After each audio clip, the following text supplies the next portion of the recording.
Some say that the world is coming to an end. Maybe they're right. For more than a year, everything has been plunged into chaos. The sacred Holy Empire of Abel, once a symbol of power and stability, has fallen.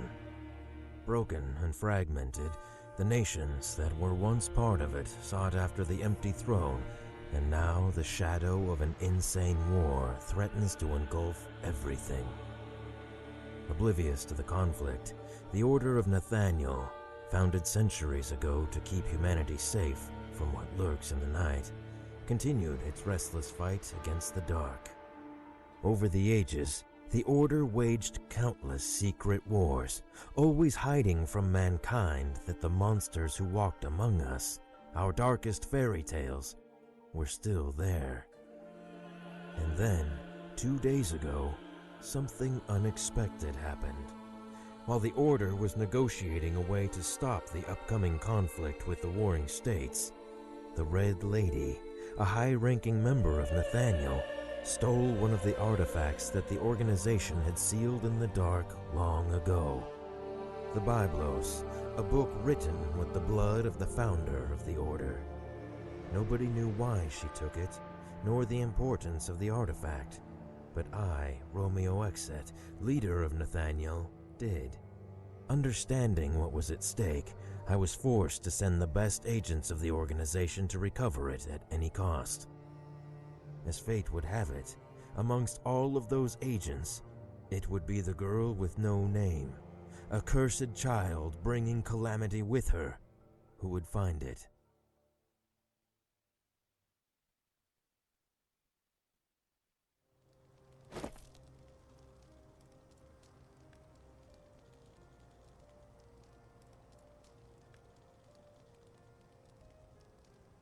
This place is devastated. I didn't think that the war had already come this far. Ignore that nonsense, baby. What mankind does doesn't concern us. Our prey is near, I can tell. At last we will have some fun. What is it? Uneasy? That's not like you. You have nothing to fear. You are the bearer of calamities. You have at your disposal the most powerful weapon in the whole of creation sealed in a damned book. You've got me. Shut up.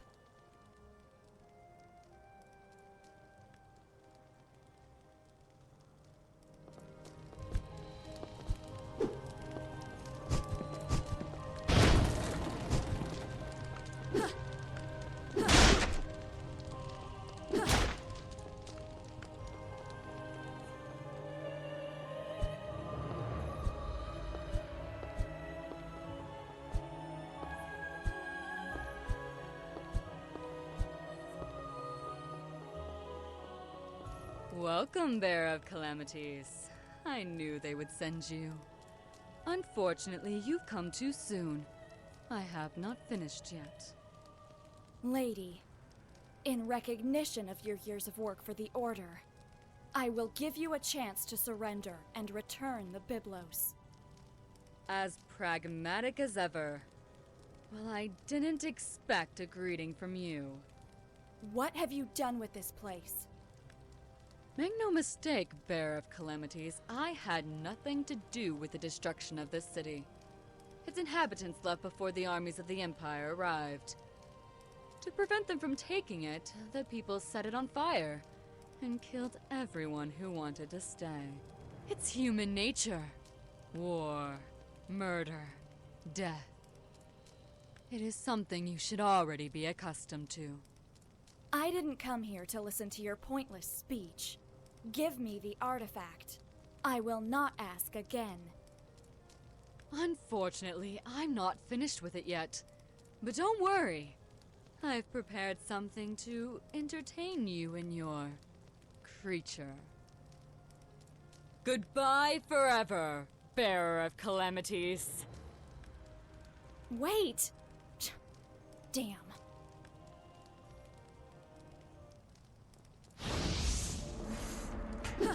Yeah.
I was surprised that you didn't pounce on that woman. Did you know her? She is one of the people who took care of my indoctrination after I signed my pact with you. Something like your teacher, eh? Shut up.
I don't feel any traces of energy here. She must have taken another path. If you don't move your pretty ass soon, we will lose her.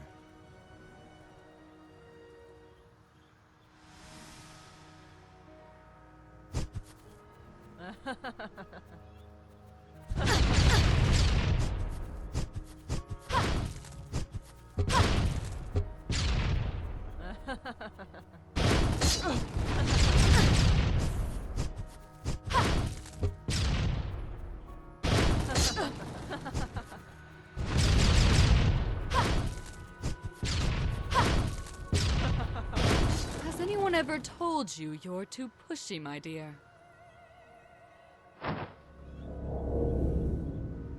Wow, an existential barrier. And one of substantial power, if I may say. Suggestions? I sense three seals that support the barrier nearby. We must go back and find them if we want to move on. Don't worry. I'll make them visible for you, baby.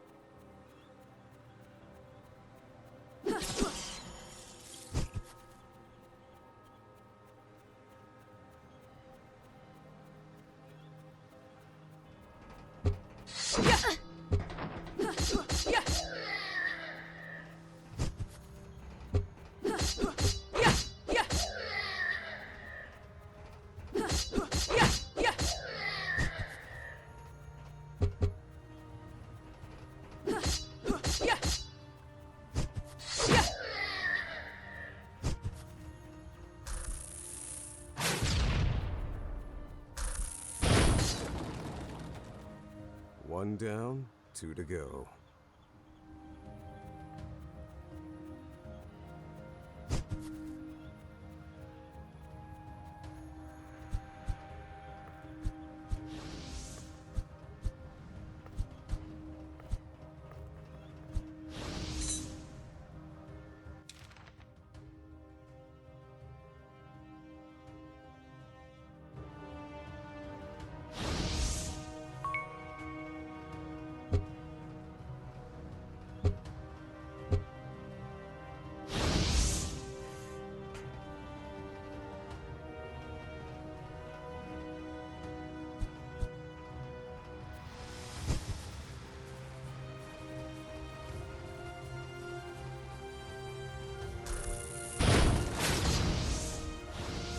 Just one more.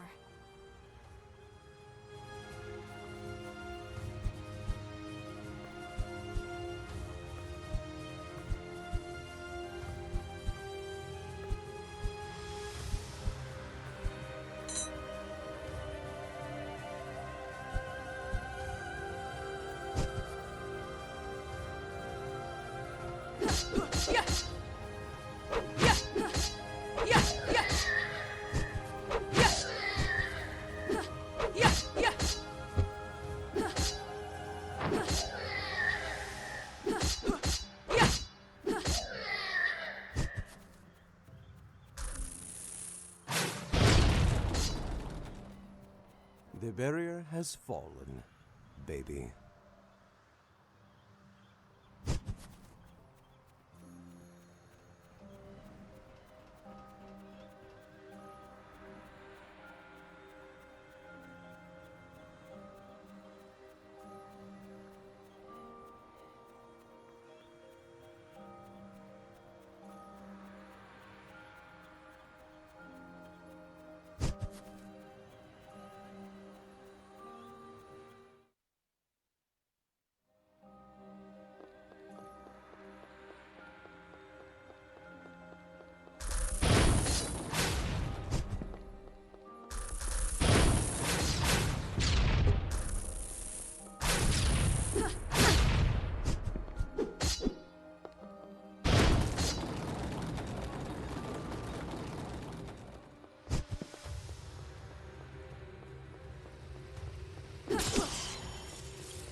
This one seems more fun than the others.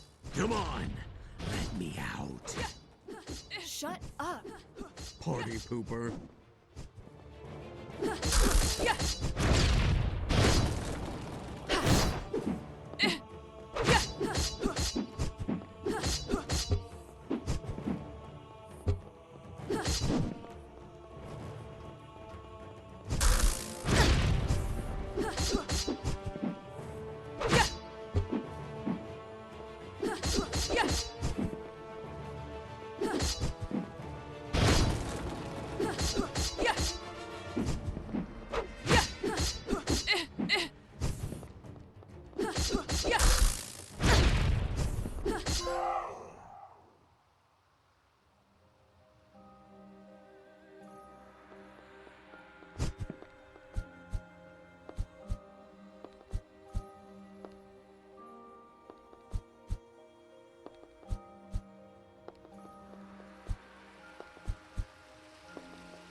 What is this place? I've never read anything about such ruins here. I don't know. But whatever it is, I feel something ancient.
Lady.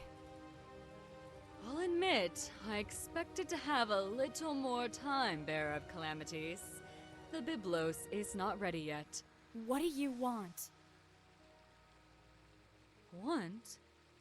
I don't want anything, my dear. I'm just an instrument of salvation. But I don't expect someone like you to understand that. But you, my dear, were a fool for coming here. This whole place was built for only one purpose: to seal the very core of your power. You look frightened, dear. Are you afraid of monsters again? Monsters? Those are no monsters. Let me show you what a real monster is. Ergo, monsters.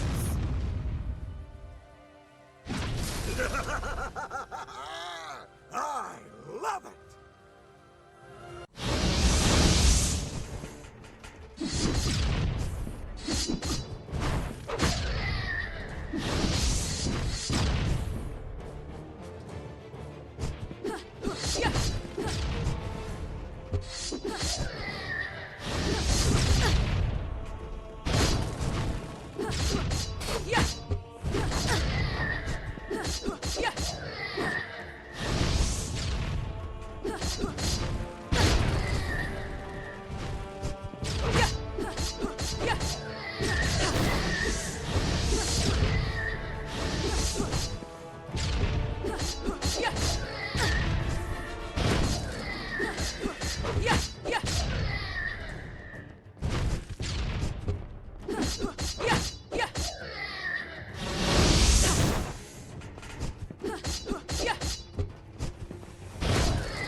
impressive.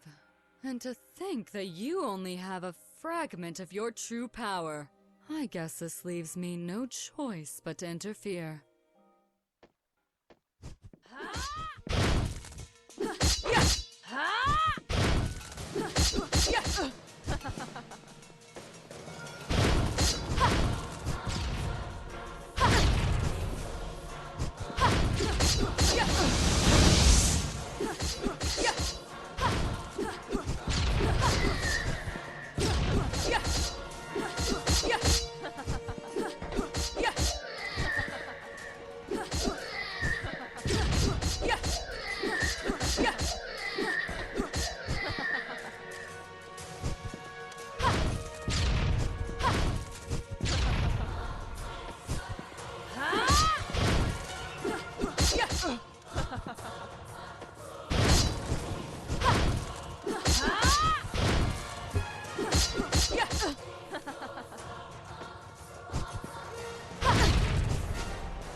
I shouldn't have underestimated the power of the calamity. But it matters not. The ritual is complete. What is this all about, lady? I don't understand you. Oh, but you will, my dear. Everything is about to begin. Ugh! You should not be! Who are you? Baby, this guy's no joke. His power is too much for you. I know.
Too late. What? Look out!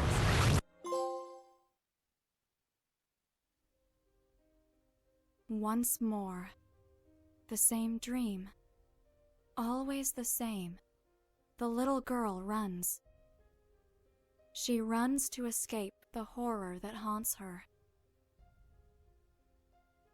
But what she sees at the end of the darkness, it's just an even greater nightmare. Wake up, Sleeping Beauty. It's time to get out of bed. Ergo? What happened?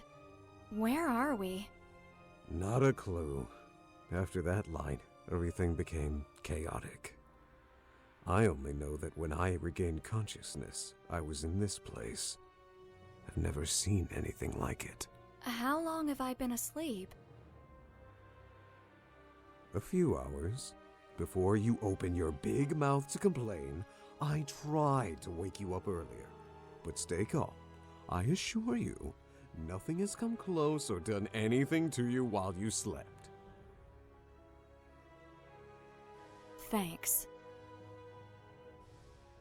Well, except me. Ugh. So, what's the plan? Are we still looking for your artifact? Or shall we try to find a way out of here? First of all, I think that the most important thing would be to find out where we are and how we got here. Let's collect all the information we can, and later we'll have time to make an appropriate decision. Listen to me, babe. There's another thing that I need you to know. This place is oppressing me, as if it's trying to choke my very essence. My powers, and therefore yours, are greatly limited. And that means? That you're screwed. You'd better be careful. You're worried about me? I don't need that from you. At the time, I didn't want to admit it, but I was calm just because he was there with me.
Did you see that? Someone was there. I know.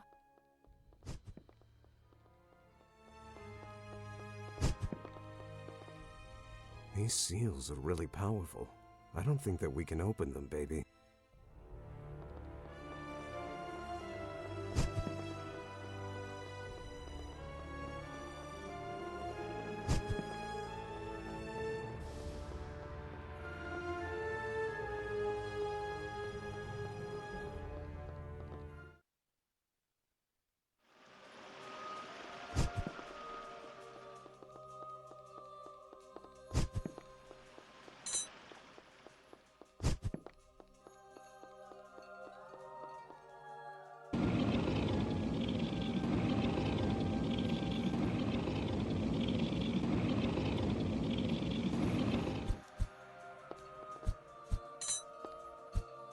What?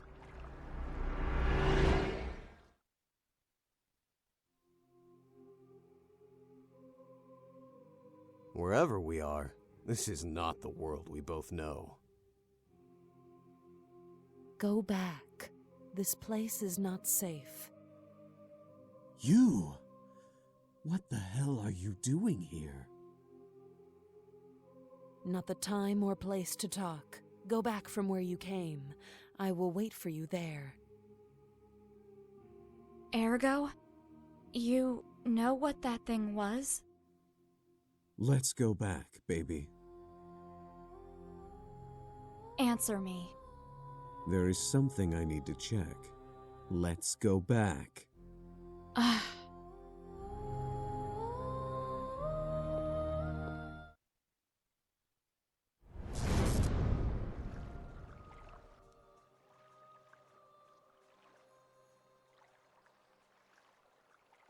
Wow. Is it really you? You can't stop seeing me. Not even after a generation, eh? I have no choice. There are just some children who need a lot of attention. Hello, Ergo. You can't complain. This time you got a real beauty. There's no comparison to the previous bearers. Nah, she's just a crybaby. You and your eyes are still my favorites. Are you trying to hit on me again? Just until it works. Sorry for ruining your date. Is it possible for one of you to tell me what's happening? We meet at last, Bearer of Calamities. Sorry for my lack of respect. Glad you know who I am. Unfortunately, I still don't know who you are, creature. You don't know? For real? Pathetic. The whole of mankind owes everything to this woman. This creature, as you call her, is who, against all odds, managed to deceive and seal the most powerful monster which has ever walked the world. You won't say it was you, right, little book? You are Elianai Grimoire, the founder of Nathaniel, the first amongst the great saints. You're the woman who sealed Ergo in the Book of the Void. Well, more or less. I'm happy to meet you. Forgive my rudeness. I didn't anticipate anything good from one of Ergo's acquaintances. I can't blame you for that. Also, my appearance is not exactly reassuring. Are you dead? I am as alive as you, but my body is in stasis due to some problems in the past. What you see now is just a spiritual projection that my mind, awake only for short periods of time, can generate. What's happening, Ellie? Even if I know I am irresistible to you, I know you're not here for me. For you to get personally involved in something is not a good sign. I'm not here of my own accord. Something called me, and I'm not alone. Just as you are, there are things gathering in this tower. Entities with real power. Some are already here, and others, they are still coming. I don't know what it was, but one of the worst ones was just at the end of where I met you. But I think that it already left. Are you kidding me? Should I remind you who you're talking to? I can blow up this whole place with one finger. I can feel how weak you are, Ergo. It's useless to hide it from me. I've never seen you like this. In your current condition, I'm not even convinced you're going to be fine. Or if she will, for that matter. My lady, you don't need to worry about me. I have a mission to accomplish entrusted to me by the Supreme Inquisitor. Bearer, I know the artifact you're looking for very well. It's a book written by my sister with her own blood. I can assure you, it's not our priority now. I still don't understand the scope of what's happening and where we are. I tried to reach some of these entities, but without success. It seems that access to them is somehow closed. There are different seals somehow linked with fragments of their essence. Maybe if we could obtain some of them. But What's happening? I am unsure. Sorry. I don't think I can sustain this form much longer. Ellie! You should... Sorry. Wait! Damn. Don't worry. She will be fine. She's a tough one. We will see her again soon. For sure. Okay, let's go.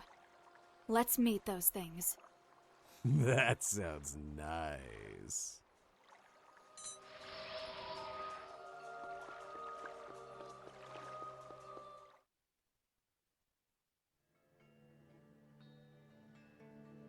A mansion?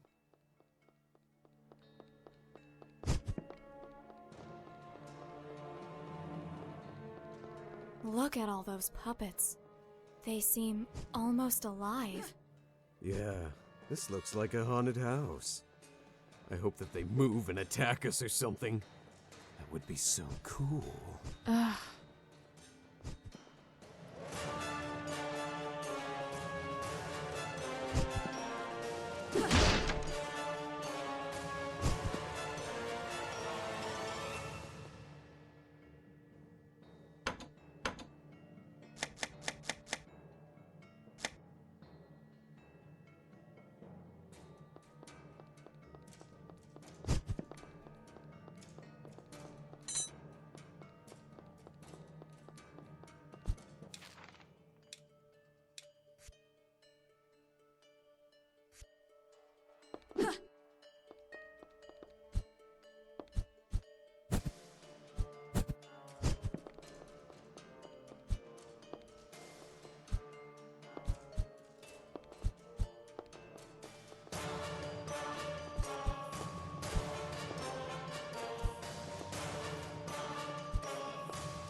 Solomon Magitech. Science of the Lost Times? Unusual. It's not something you expect to see in a place like this.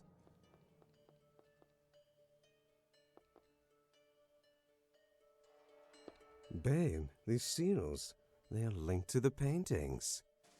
Yes, there must be something in them.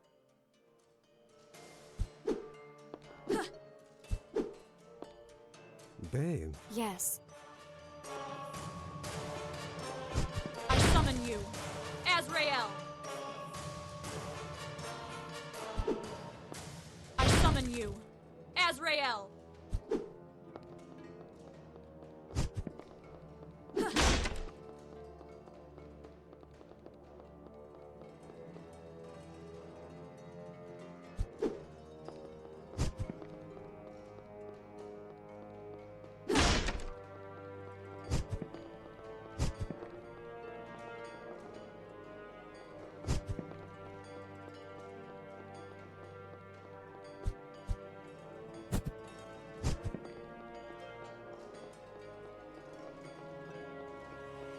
Now magical golems from Solomon?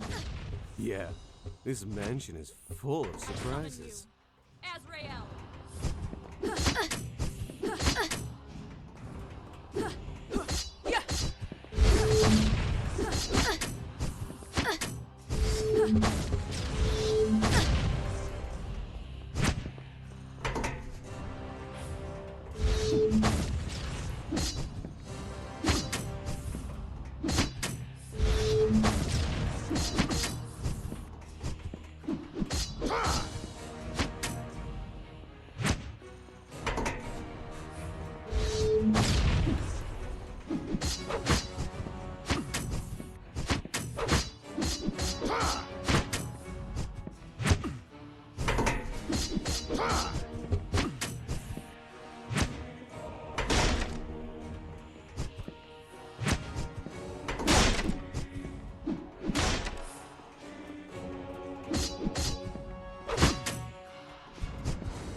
I summon you, Azrael!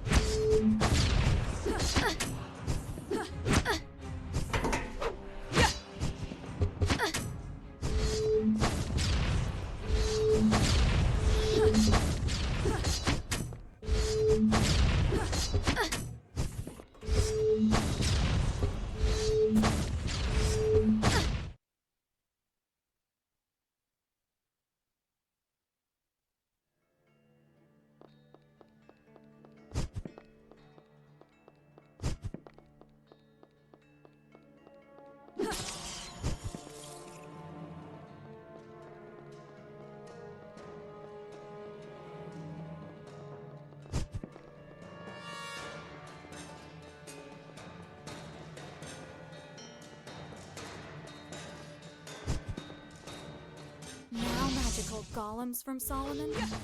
Yeah, this mansion is full of surprises.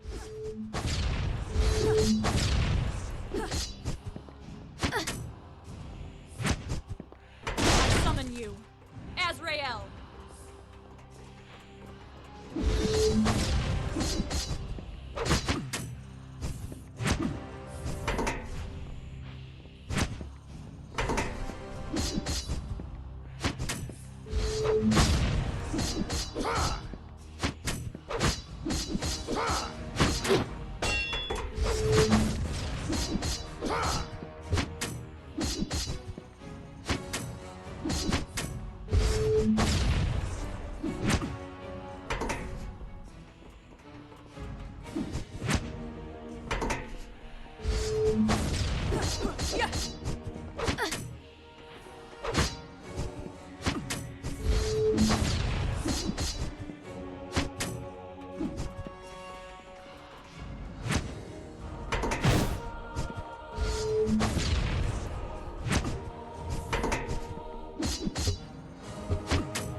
You see? Living evil puppets! Hell yeah! Oh, shut up.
Summon you, Azrael!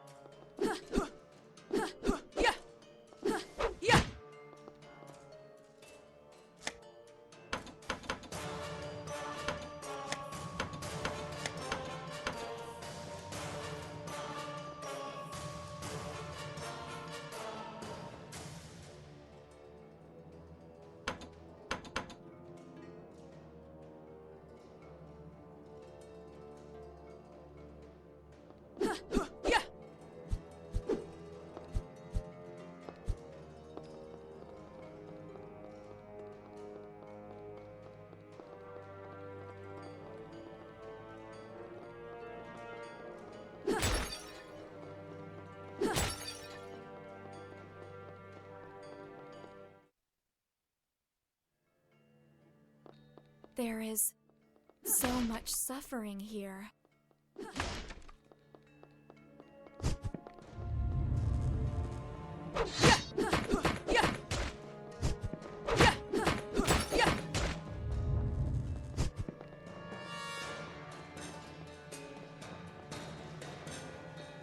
The entity linked to this place is a psycho.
This formula, it emanates a different energy from the rest of this place.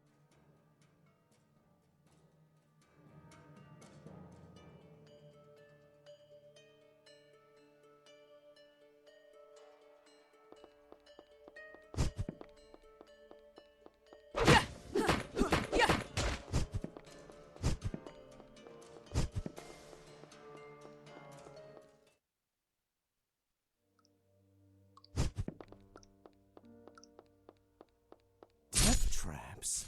This is our best date ever!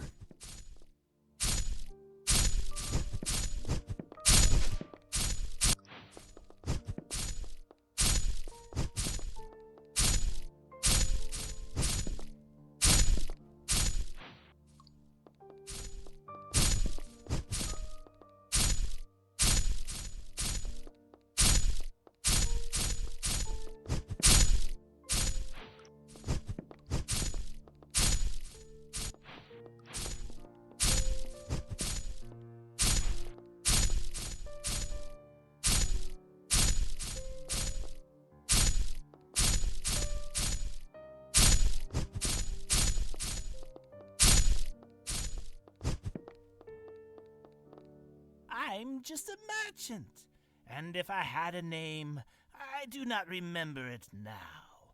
Open this door, and I promise you that I'll know how to thank you.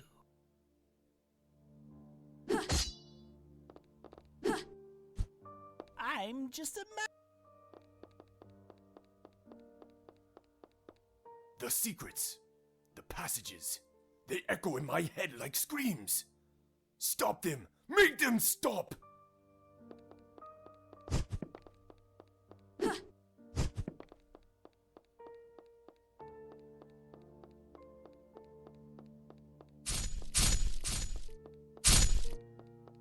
I have no importance. There is nothing I can do for you. My husband, he is imprisoned in this place. Free him. Everything is confusing. I was a creator, the greatest of all, but I committed a sin. Now I have only what I deserve.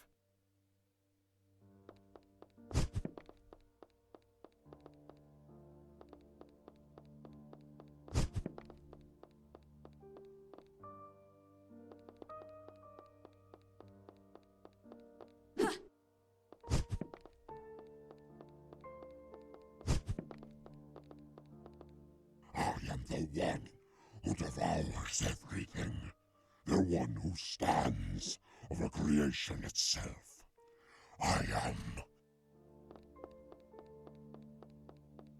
I am nobody. I have never been. But somewhere in this prison is my wife. Free her. She will know how to reward you.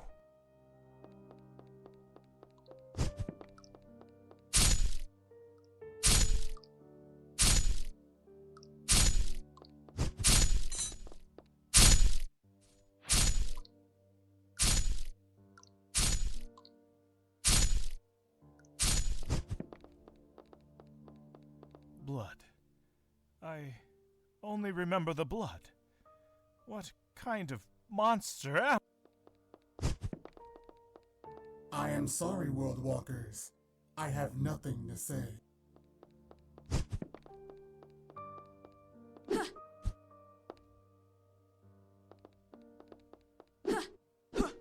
I summon you, Azrael!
They say that 1 in every 1,000 people is special, and 1 in every million, an unparalleled genius. Nascal Mayorim is 1 in a billion. Since childhood, he showed an inordinate talent to create, a skill that surpassed even the greatest masters of the world. With such a gift, there was never any doubt that, if he wanted, he could have become anything that he desired. But Nascal did not care for such things, for his only passion was the marionettes. When he was a little boy, his parents took him to a theater, where he saw for the first time what would become his obsession. These simple figures of wood and metal, artificial beings posing as people, fascinated him in an incomprehensible way. And it was then, at such an early age, he decided to devote his life to them. Year after year, Nascal learned everything about their construction and handling, developing unique methods to give them more realism and mobility. With time, his works became incomparable, so perfect that it was difficult to distinguish them from living beings. His marionettes were valued as masterworks and appreciated everywhere. And only now, upon turning 25, is Nascal truly pleased. Everyone recognizes that he is the greatest artist in the world.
Bearer of calamities, I felt your presence. Lord Romeo? Exet, are you kidding, babe? The damn Supreme Inquisitor here? Shut up! I am outside the building. Our forces, our armies, Nathaniel, the Inquisition, they are all here. I used all my power to create this gap that allows us to communicate, but it is unstable. We must be brief. Milord, lady, she's dead. And the artifact is still missing. But it's just a matter of time before I... Silence. What is happening is much more serious than you think. Far more than any of us ever thought. Just one person predicted it. And now we're too late. The whole world is in chaos. Many of the rules of reality are breaking. And this place is the source of everything. I'm sorry, my lord. I don't understand. The book you had to recover, the Biblos, was a collection of prophecies made by Herael Grimoire. They described certain conditions that would cause the end of the world. The object itself was unimportant. What mattered was the content. According to her omens, when a certain number of unique entities were reunited, they would bring about the end of all existence. For centuries, we have called these creatures the Messengers of the End, a suitable name for those who are considered the harbingers of the world's destruction. However, we never exactly understood all the intricacies of the prophecy, nor were able to locate all of the messengers. Until now. My lord? They are coming, bearer of calamities. Many are already here. This place is attracting the messengers to its core. We don't know how or why, but these creatures are meeting here for the first time. But we cannot enter. The tower is not in the same reality I am, where any of us are. Before me, there are only ruins and desolation.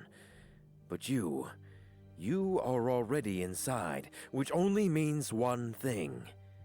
You are the last resort we have. You are my weapon, the darkness that devours darkness, my instrument of destruction. Find them, annihilate them, all of them, or the world will not see many more sunrises. We will try to stop them here before they arrive, but many will enter through the crevices between realities. Now go, Hunter of Shadows. You have much to do. Romeo, Romeo, wherefore art thou, shithead Romeo?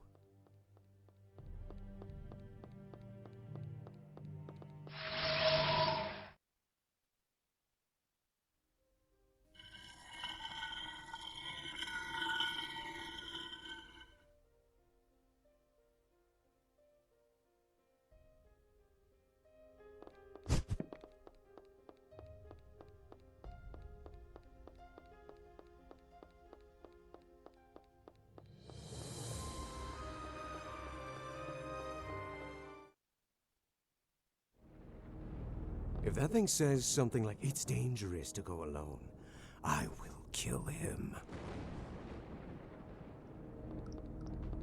Welcome to this, my humble room.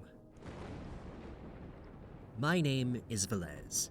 It is a pleasure for me to meet such distinguished guests. A monster without fate, and a young lady who has lost everything. Calm down, you have nothing to fear. I'm not an enemy.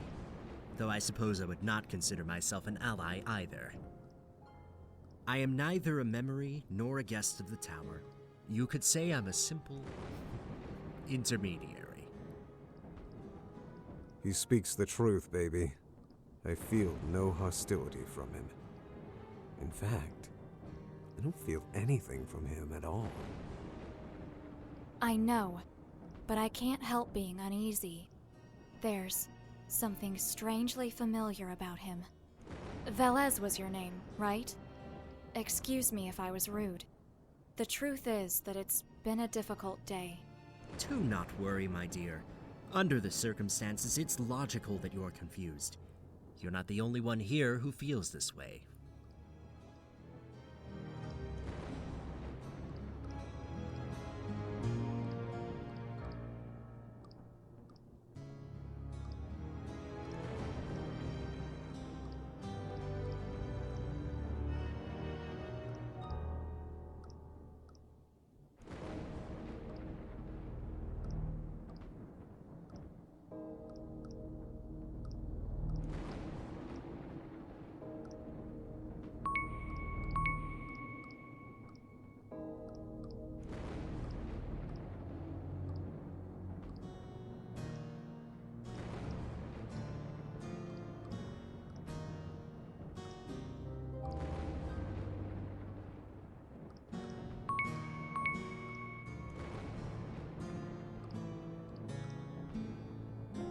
If you are here, you were chosen.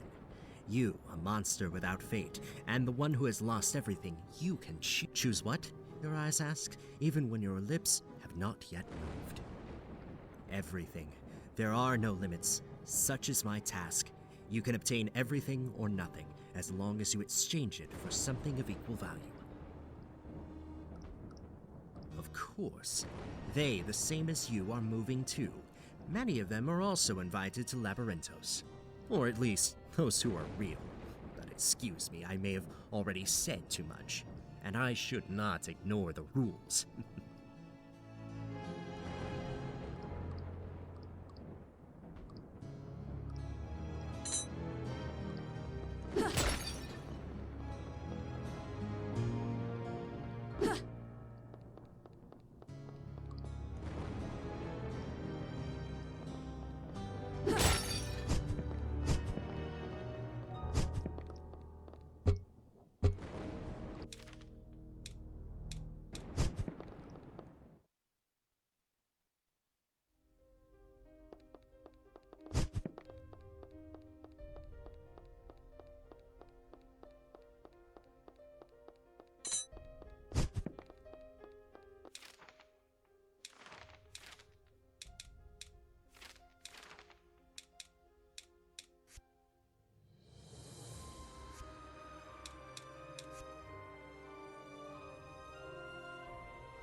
These seals are really powerful.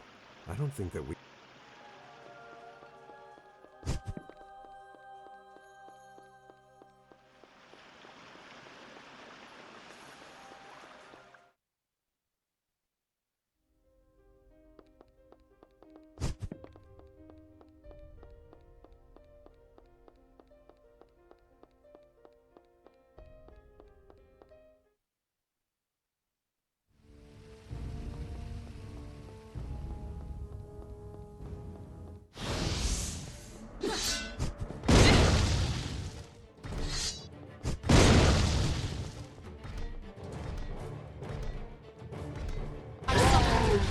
Azrael!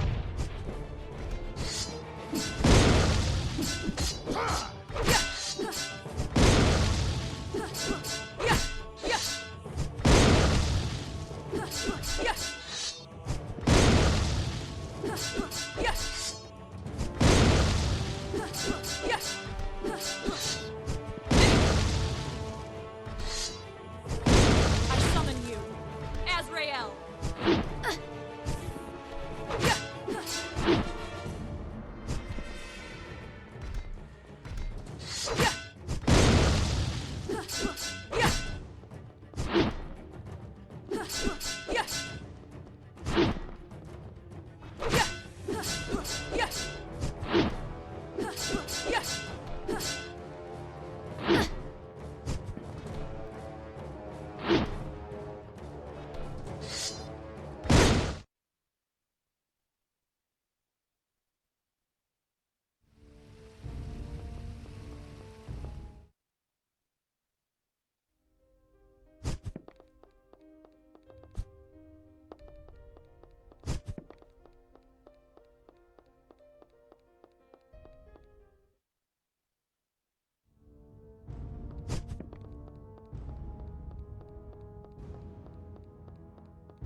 Nazcal entered the hall where the Council of Brax was taking place.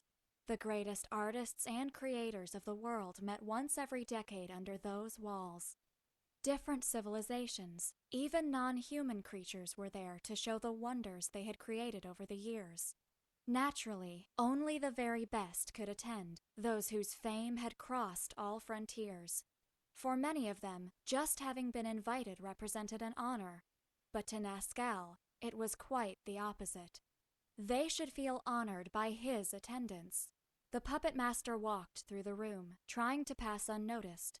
He paid little attention to several uninspired works that only reminded him of why he was superior to everyone else. Nazcal smiled ruefully. Although he did not expect too much from others, he had wished to find something to at least rival with his talent. Lost in those thoughts, a distant word caught his attention. Someone had mentioned Gaudeamus, the creator of wonders, whose fame had reached even Nazcal's ears. Apparently, he had also been invited, and a group of people were talking to him not too far away. Interested by his fame, Nazcal approached him to share some anecdotes with a fellow genius. To his surprise, the legendary creator was much younger than he had expected, and was quick to shake his hand and exchange a polite greeting. Nazcal was about to ask about the works he was exhibiting in the council, when the whole room became silent. Everyone whispered that Gaudeamus had just arrived. At that moment, the confused Nazcal understood what they meant, and a chill of terror ran through his spine. The person he was talking with was not a living being, but a doll. Work of Gaudeamus was what he had heard the people say before. Even if it was only for a moment, the mere idea that he had not noticed such a thing overwhelmed the mind of the puppet master. Frantically, his eyes began to gaze closely at all the works exhibited by Gaudeamus. The mere sight of them burned his retinas, but at the same time, he was unable to look away. The feeling of anxiety that oppressed his chest grew until it became pain. He even had trouble breathing in the same room that stored such wonders. Unable to wait any more, he staggered out of the room and did not stop running until he was outside.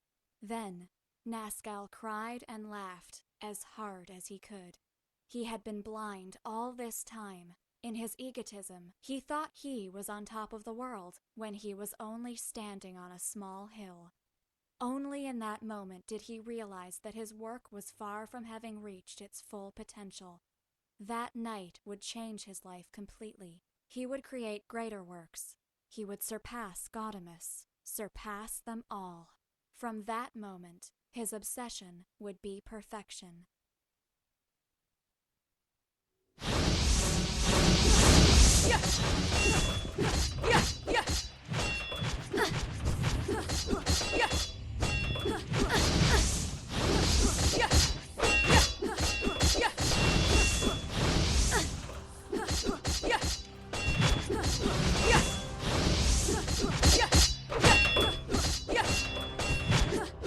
I summon you, Azrael!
Nazcal suddenly awoke.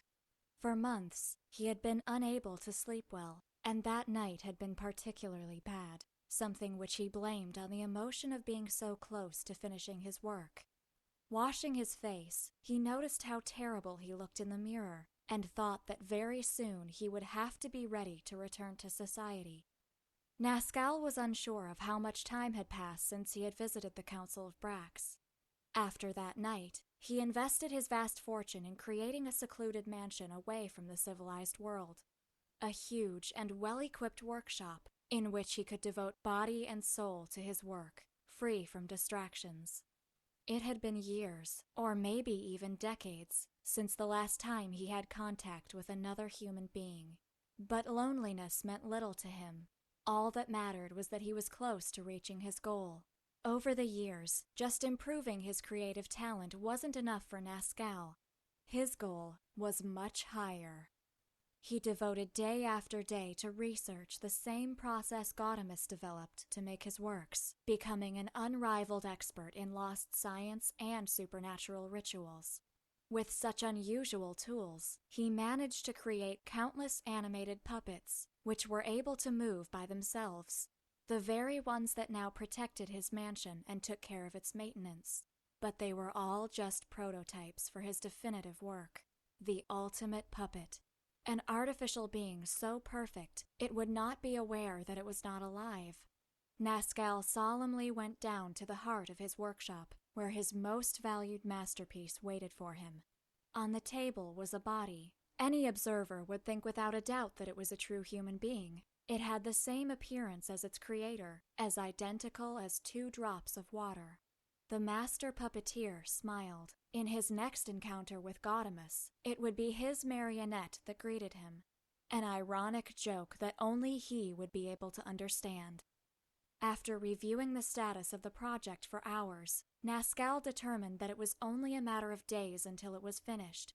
Only a few pieces were missing, which should be stored in his secondary workshop. With unusual anxiety, he walked to the north wing in search of them.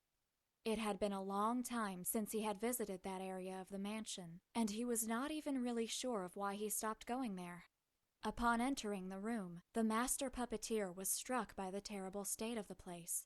He didn't remember having forsaken it for so long. Without giving it too much thought, Nazcal walked to where the pieces were stored, but he saw something in his way which puzzled him. There, sitting in the workshop, was a corpse, holding the parts Nazcal had come for.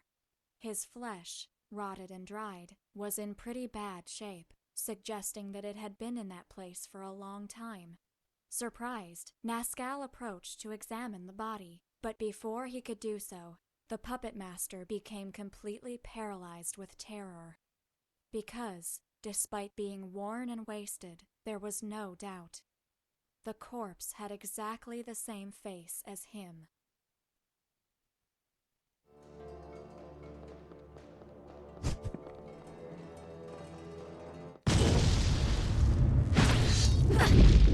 I summon you, Azrael!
Na-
Nazca.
So you really do have the ability to move between rooms in Arcane. They're definitely different from the rest. You're the entity that we saw before in the central room.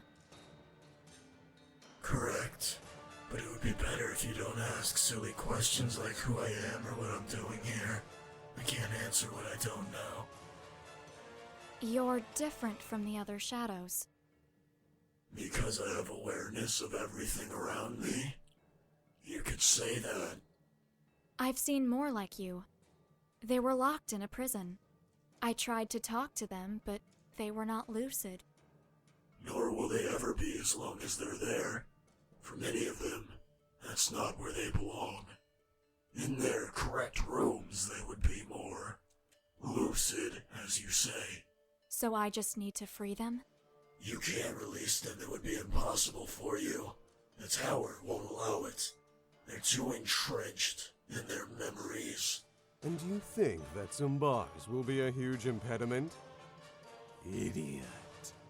What imprisons them may seem to be metal bars easy for you to bend and destroy, but I assure you, it's much more than that. Each place is a whole existence by itself. It's the very concept of a prison which contains them. So there's no way? I didn't say that. I said it was impossible for you. But why are you interested? Do you have some relationship with any of them? A few seem to have relevant information for us. Interesting. I think I'll help you with this. It may be worth contemplating what will happen. Can you do it? Every gate has an exit. Every prison a way out. Just as there are doors, there are also keys in the tower. I can open them. Here's one. It will open any door, but only one. Like I said, there are more in Arcane. You only need to find them. But it would be better if you were both very careful when choosing which prisoners to release. Not all of them tell the truth. Not everyone deserves to be imprisoned. Not everyone deserves to be freed. Choose well. It will bring consequences. And even if you find all the keys, in the end, one door will remain locked. Now go. I'm done talking.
Everything is confusing.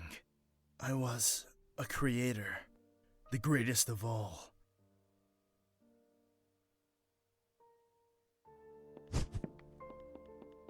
I have no importance. There is nothing I can do for you. My husband, he is imprisoned in this place.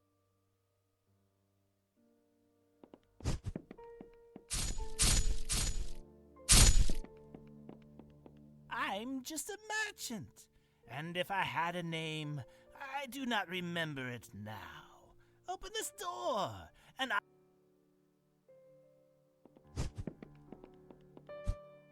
The secrets, the passages, they echo in my...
They say that 1 in every 1,000 people is special.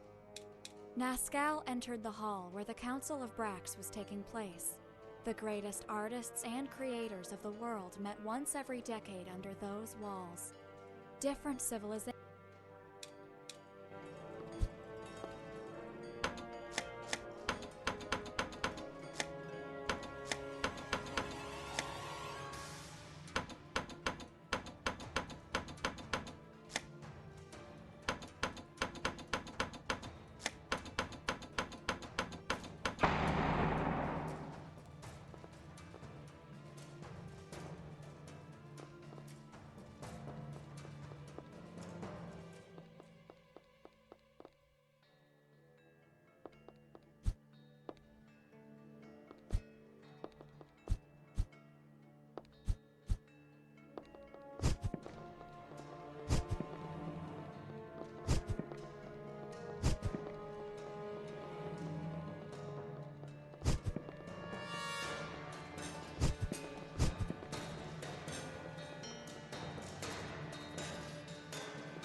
Nascal suddenly awoke. For months, he had been unable to sleep well, and that night had been particularly bad, something which he blamed on the emotion of being so close to... Nascal entered the hall where the Council of Brax was taking place. The greatest artists and creators of the world met once every decade under those walls. Different civilizations, even non-human creatures were there to show the wonders they had created over the years. Naturally, only the very best could attend, those whose fame had crossed all frontiers.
What was a human being? What exactly was he? Nascal didn't know for how long, years perhaps. He had asked the same questions without finding an answer. Was the dead body in the workshop the real Nascal? But if it was, why did it hold the parts needed to complete the project? The puppet master had his body analyzed several times over.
this place.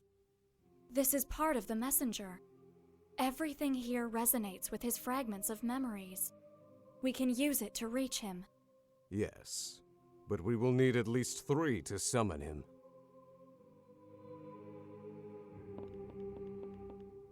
Two more.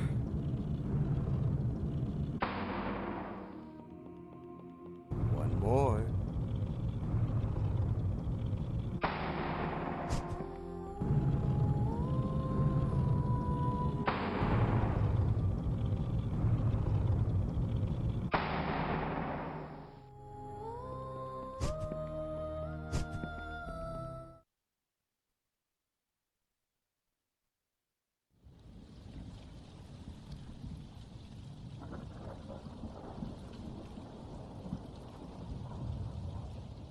You shouldn't be here.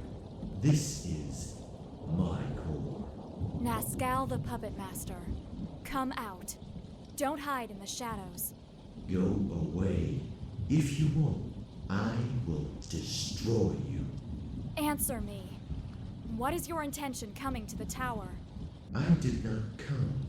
I was brought here. I heard a voice whispering in my head. I saw a light, and then I was here.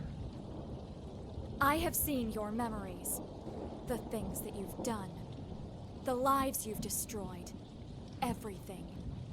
You lost yourself and became a monster. Wrong. I never lost myself. That was all for the art. And what about all the things that you have destroyed coming here? And even before that, we are all sinners looking for an answer, hunter of shadows. The only difference is the reasons. Come out. Let's put an end to this. I will. You will be wonderful marionettes.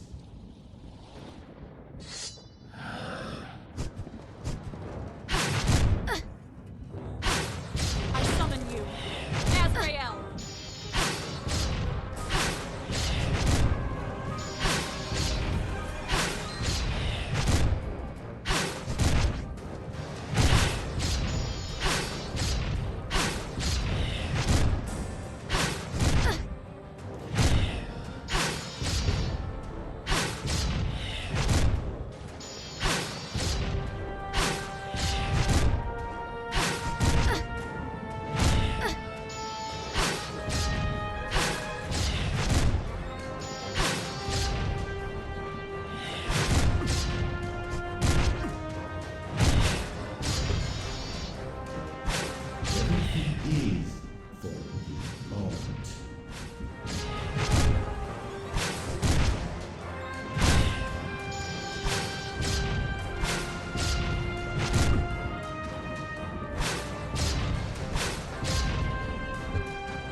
my beautiful creations.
Everything is for the art. Count my beautiful creations.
can see them. In the theater, the marionettes, they are wonderful. Huh? This power. Baby, what's happening?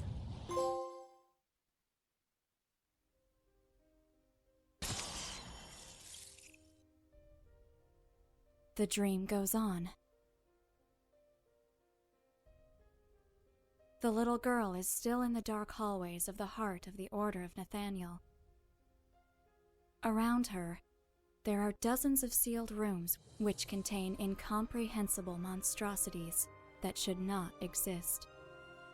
The Inquisition brought the child there only a few hours ago. They said it was just for protection, to be sure that she was safe, although the truth is that they didn't know what to do with her. It was too dangerous to let her live, but she was still an innocent child.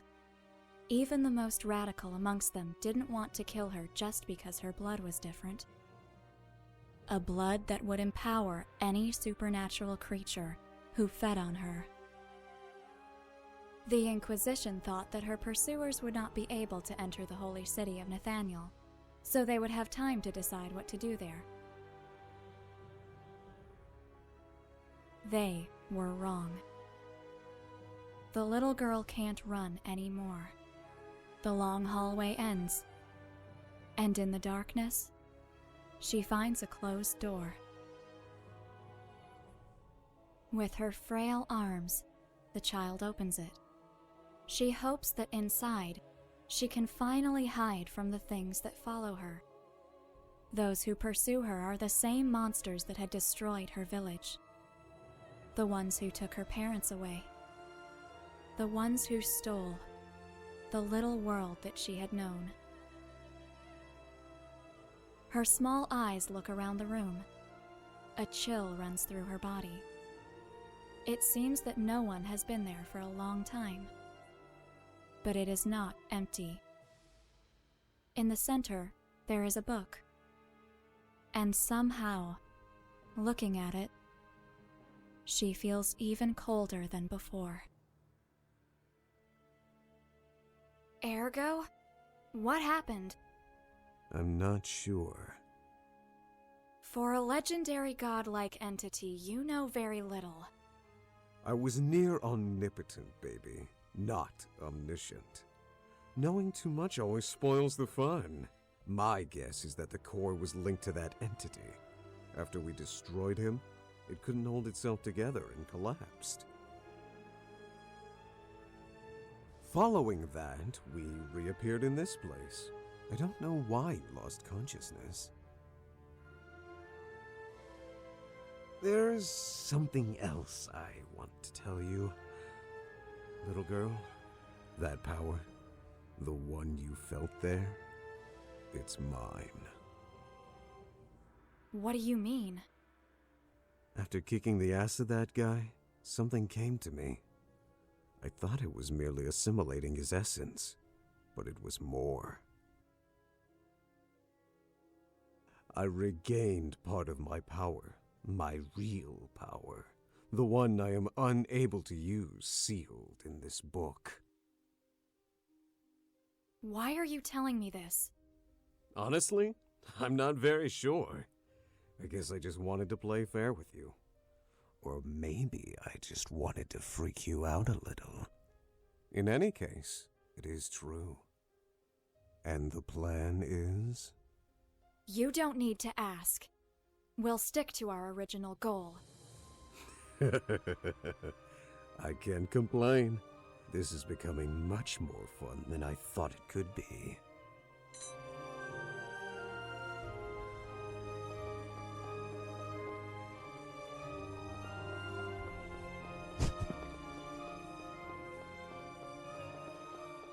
This place is not my home.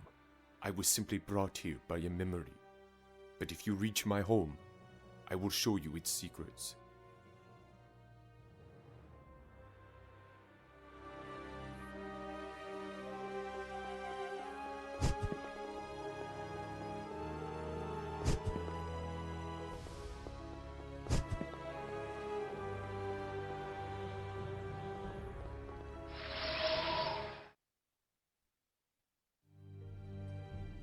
Welcome back, Bearer of Calamities.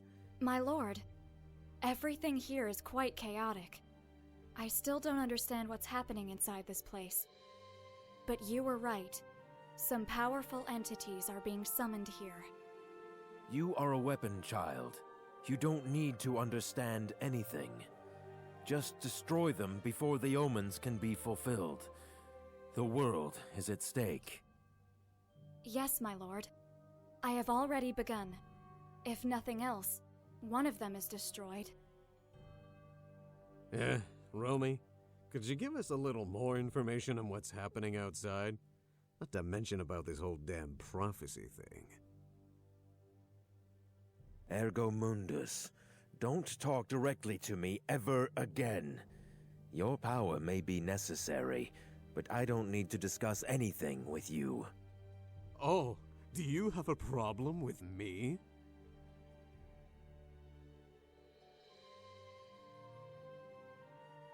Problem? Your mere existence is a problem, creature. Tame your beast, Bearer of Calamities. It is a necessary evil, but not one I must tolerate.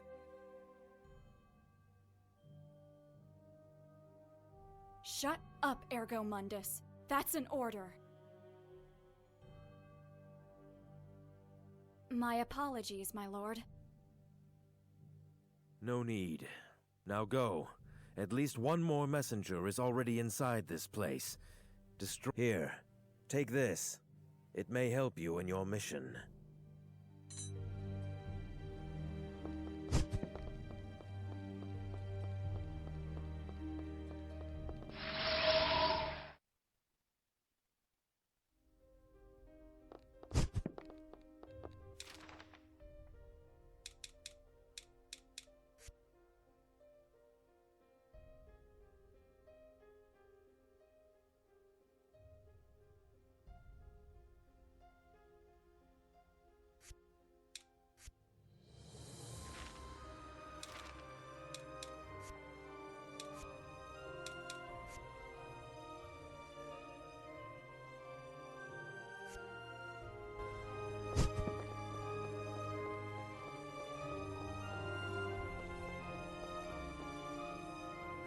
These seals are really powerful.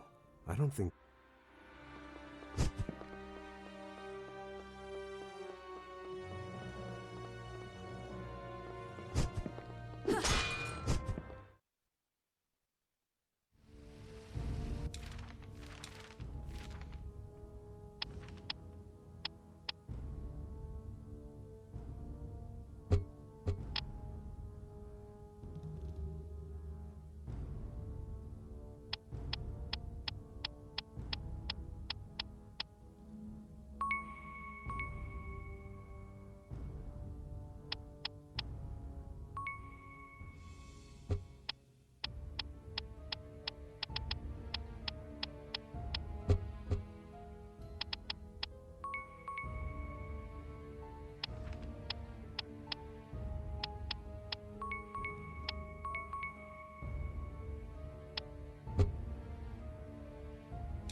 Yeah, so they locked me up in this book. What a novel idea. Oh, it's not really funny.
A Hydra? And an ancient brood mother to boot. Back in the day, I wanted some as pets, but I never had the time to look for them. Sadly, I believe you.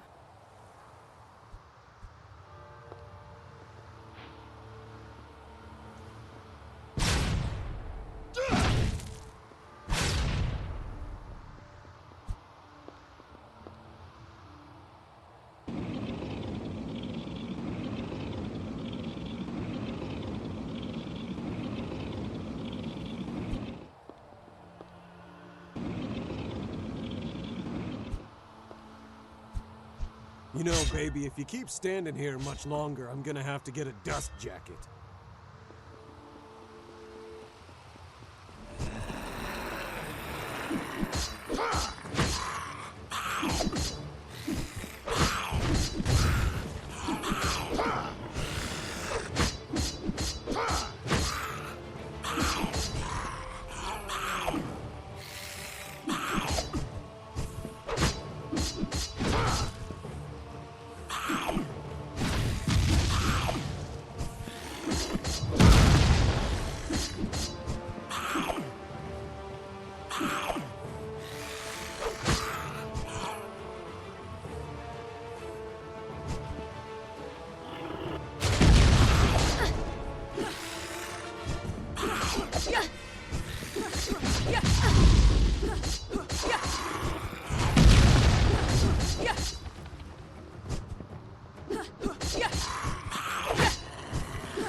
Those statues.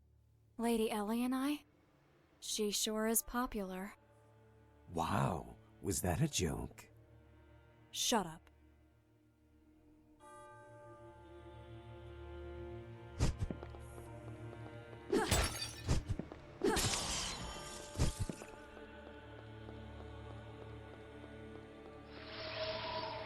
Lady Ellie and I. Hi, bearer of the annoying book. I'm glad to see you again, safe and sound.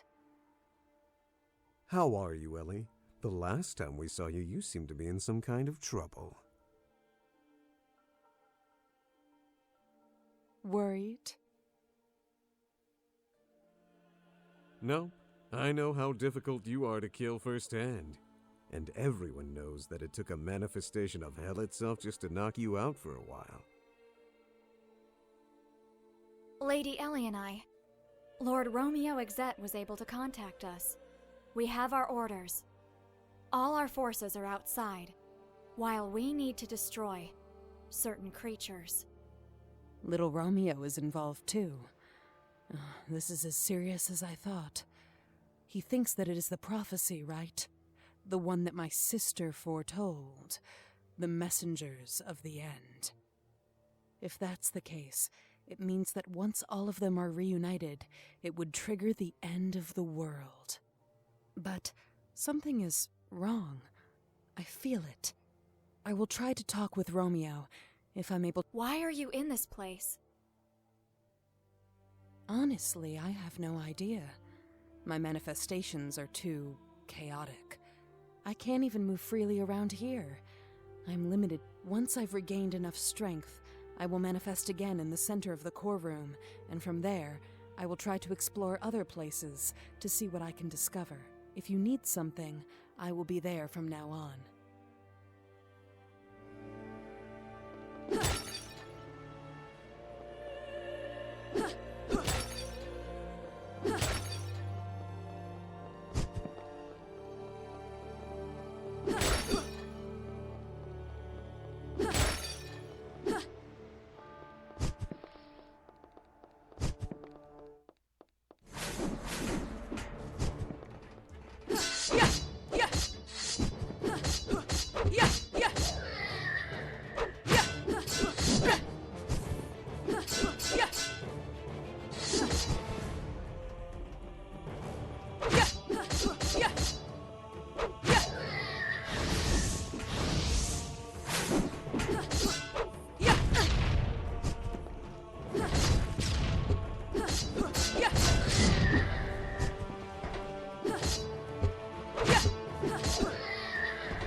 People say everything that inhabits the world has a destined fate long before it exists.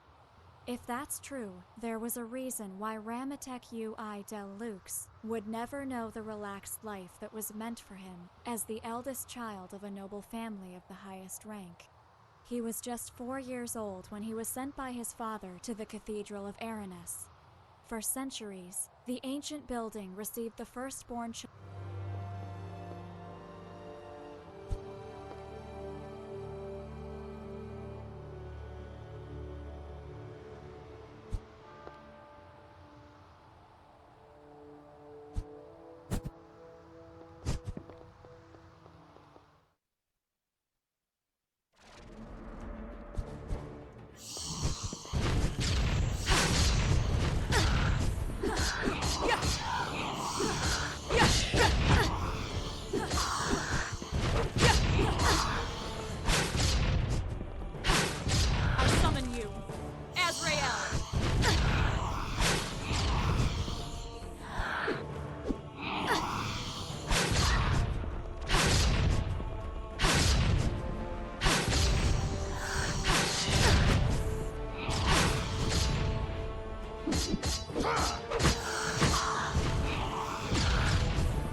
Ramatek felt as captive as the thing the inhabitants of Aranus were guarding. As a child, he found it truly difficult to understand why he should devote his whole life to becoming a jailer. He cared little that the prisoner, which they called the Entity, could bring about the end of the world. How could Ramatek want to protect a world that he had not even been able to know?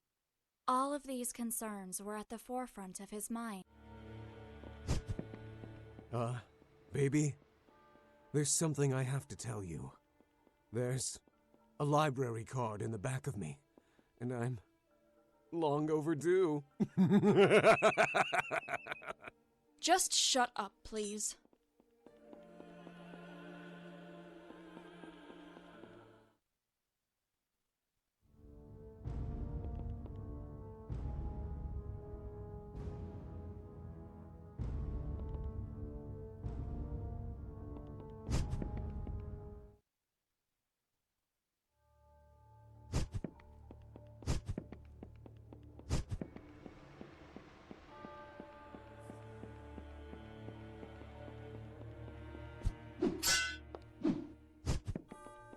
That's a Nexus Guardian, babe. Keepers of primordial supernatural qualities. I wonder what it could be protecting.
Babe, the Guardian, he had something different.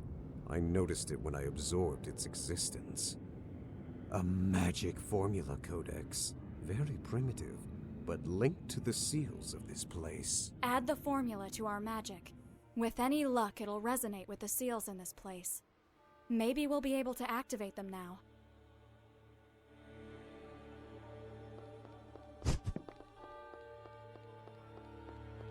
Let's use some attack spells on that thing, baby. Any of them will work.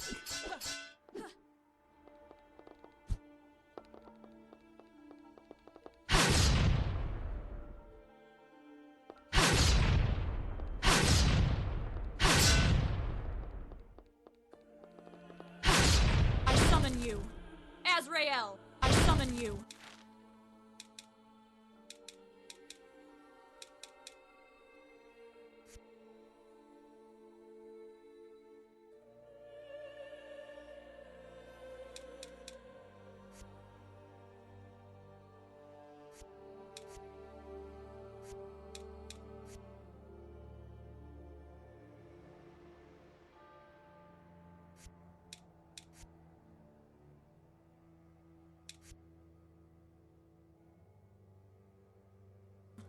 Azrael!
That seal. The entrance won't be open much longer. We need to destroy the barrier quickly.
more.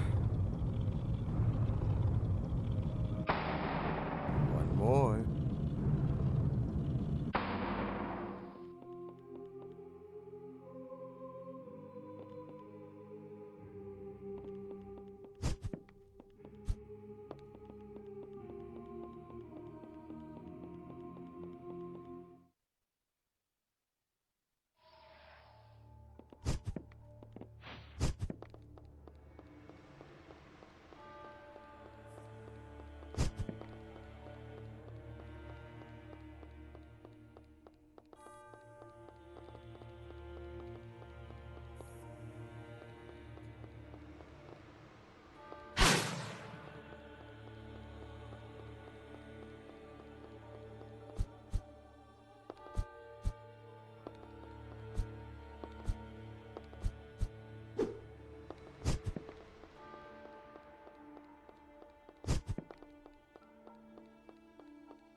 Hey, baby!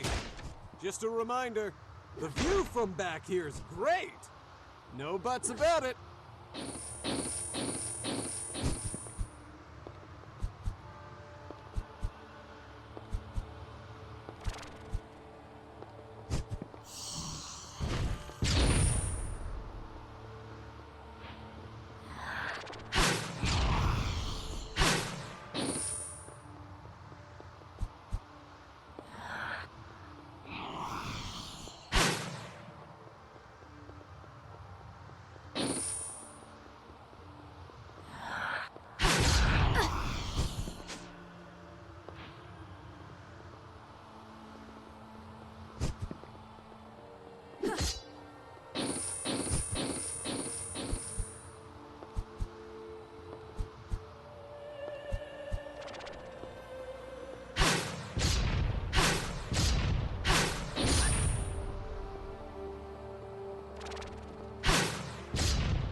I summon you, Azrael!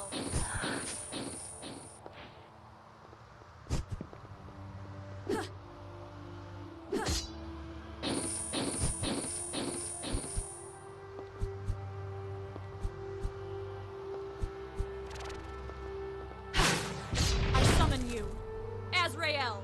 I summon you, Azrael!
Another strong impact shook the central structure of the cathedral. The attack was more powerful than the previous one, which meant it was just a matter of time until they would surpass Aranes's mystical defenses. Somehow, these creatures had discovered the existence of the sanctuary and its prisoner. Those who lurk in the shadows had lost their leader not long ago, and they probably thought that the entity sealed in the cathedral would allow them to rise against the world for a second time. Ramatek had lived his whole life within these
Hi again.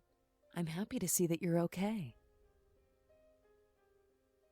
I am trying to manifest myself in other rooms, but it's far more complex than I thought. So far, there's only one thing I'm sure of. Some messengers are already on the upper floors, but we are unable to reach them. This place has its own rules. It's not something as easy as simply jumping over there. There must be some way to open the seals that block the entrance to the second floor.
I need time.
I know.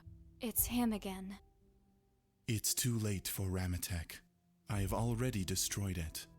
You won't be able to reclaim it now. So you can talk after all. Who are you? Are you one of the messengers? You are the ones who call me that, but yes, I suppose that you could say that I am one of them. Are you the one behind all of this? The one who brought us to the tower? Maybe you really don't know anything. Maybe you are just another pawn. But even then, it doesn't matter. You must be stopped. Your world won't be saved. You monster. Enough. We don't have time. This place won't hold itself much longer without Ramatek around. You leave her out of this. I'm sorry. I know that you want the cool guy spot in this drama. You even brought your own attire. Nice coat, by the way. But the role is already taken. Dark Messiah, I'm afraid that letting her out won't be possible. You really don't know who you are messing with, boy. Let's end this. Your story.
This place, it can't hold itself together anymore.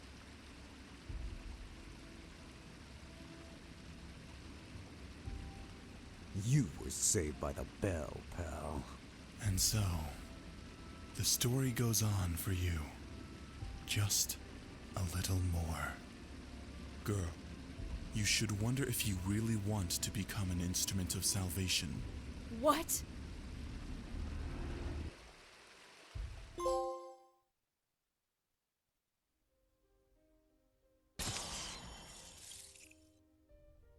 The dream becomes more lucid. The little girl is inside the huge room. There's nothing there. Only a strange book, hanging from the walls wrapped in old chains. Everything has become silent outside. And for a moment, the child thinks that maybe she's finally found a safe place to hide. But she also feels that she is not alone. Slowly, the little girl extends her small arm towards the book. Darkness, wrath, loneliness. Everything that fills the place comes from it, and she feels that that book is also lost. Before her little fingers reach the cover, the sound of the door opening behind her makes the child freeze in terror. One of them has found her. And again, the dream becomes a nightmare. Again? This is becoming repetitive. Yeah, it's losing its edge. Are you okay, baby? You seem to be having a pretty awful dream. You can bet it was bad. You were in it. And I already told you I don't need you to worry about me. That's the spirit.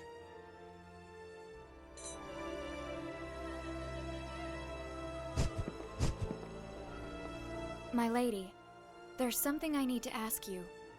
We just met a strange messenger who talked about me becoming an instrument of salvation, and Lady said something similar about herself.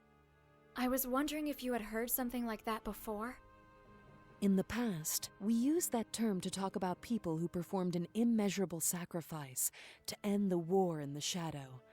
I myself have been called thus, having forfeited my body to stop the first evil. However, I doubt that this can be the same case. He must be talking about something we can't understand yet. If he is alive, maybe it would be wise to inquire about it when you meet him again.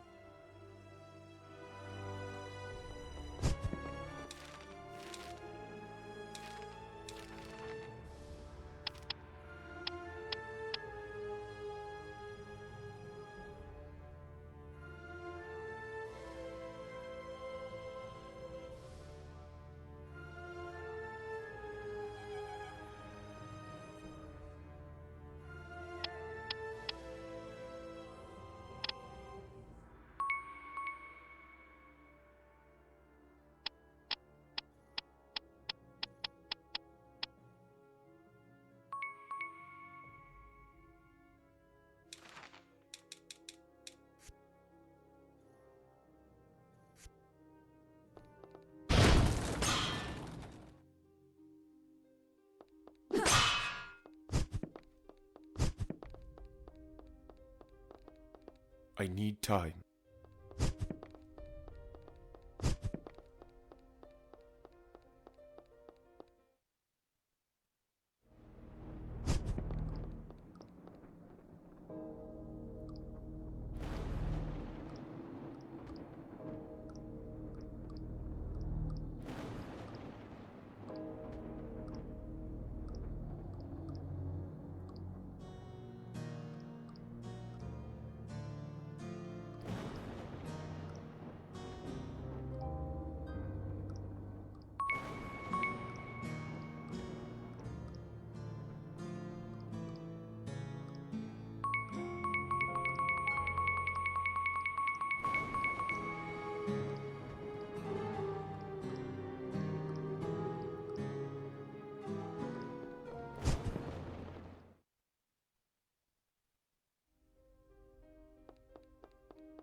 Do you have any idea what the Nameless Messenger wants? No more than you. But that guy is crazy powerful. I feel that he has not showed us all he's got. He's going easy on us. And that really pisses me off. What he said to us. An instrument of salvation. That's exactly the same thing Lady said. I wonder how this is all connected. Don't concern yourself with that. We don't have all the pieces yet. We'll face him again.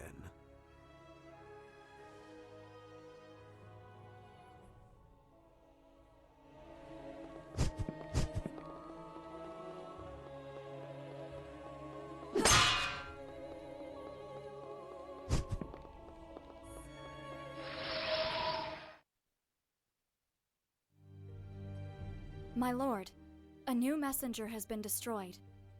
However, this time it wasn't my work. A nameless entity did it.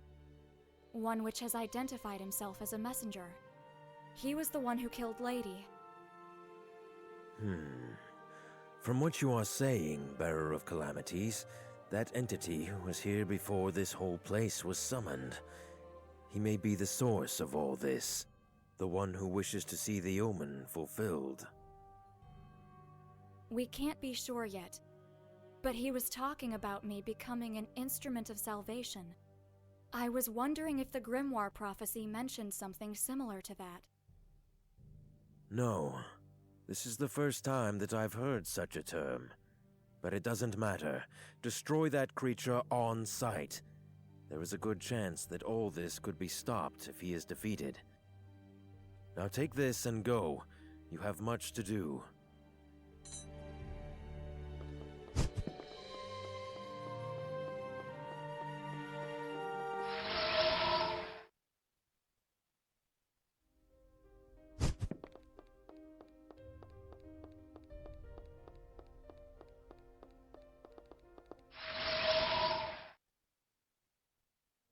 Are you okay? This feeling. It's the same as when we were pulled into this place for the first time. Look around. If this tower is really made of memories, then this land doesn't belong to anyone. But somehow, I'm not calmer for it. Be careful. I heard your voice. In the silence. In the void. It is you who has called me? Again. Who am I? I am light.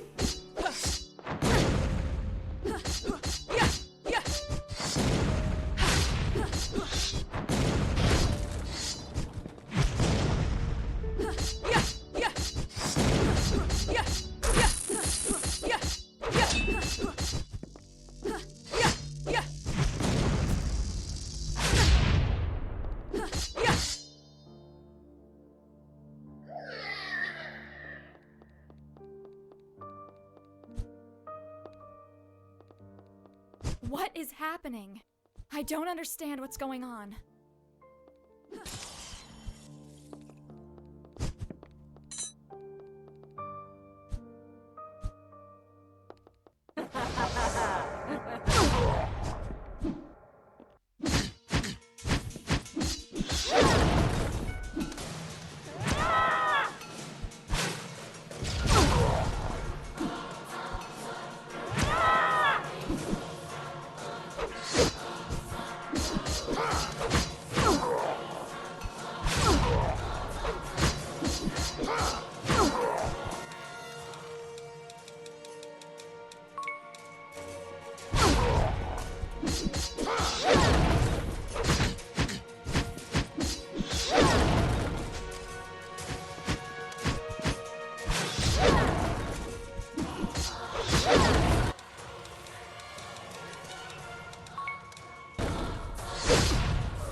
What was all that about? Even I can't tell you. Be careful. We are missing something. Anyway, the important thing is that we are on the upper floors. Let's look around here.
He's beyond this door. There must be a way to open it.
Everything is confusing. I was...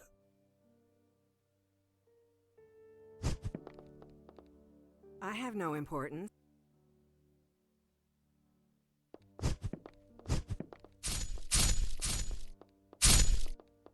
I'm just a merchant, and if I had a name, I do not remember it now.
No.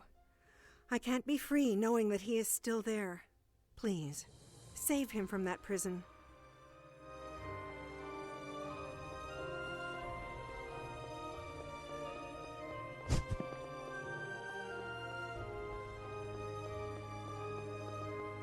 So, you are here at last. This is yours. I know that some...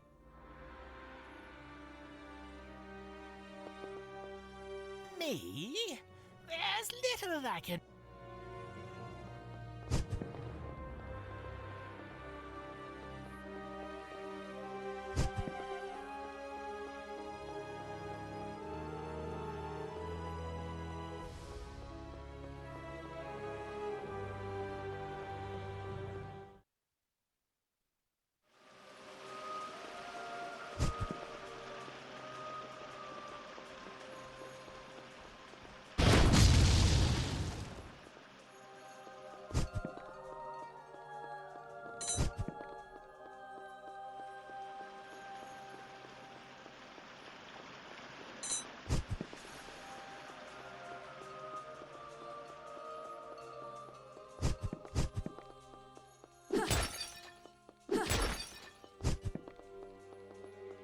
I feel something near. Suggestions? Why are you asking me for help? What do I look like to you, a strategy guy?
This is getting weirder and weirder. Any idea of where we could be? The ideal place for a picnic? Wonderful help. My pleasure. This place is the folklore. It may not seem like it, but we are on the back of a gargantuan beast, a huge turtle. Its master is the Dark Child of Light, Jonathan Capel. He is the current Fairy King, a powerful entity with the form of a little child. The folklore is inhabited by elementals and ancient spirits, many of which are quite powerful. They're mostly sealed in statues, masks, and artifacts, which are part of Jonathan's collection. The folklore is inhabited by elementals and ancient spirits, many of which are quite powerful.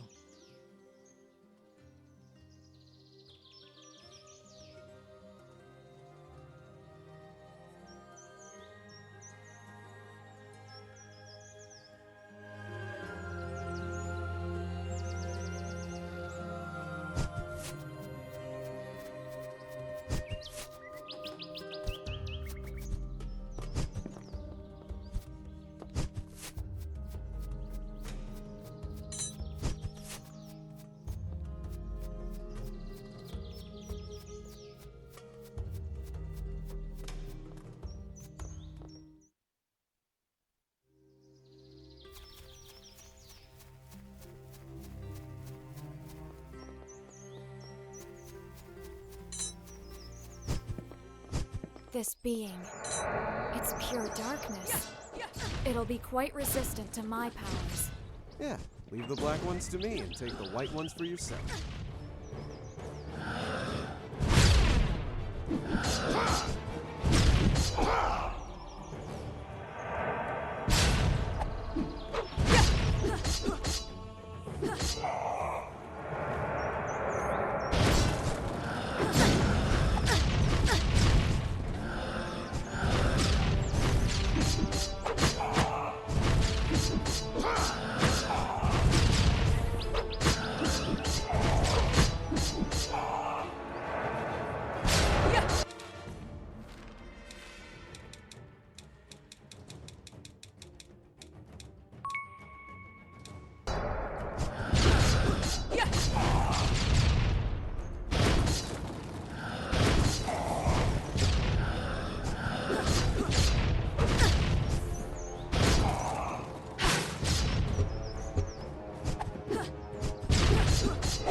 here? Existential devourers.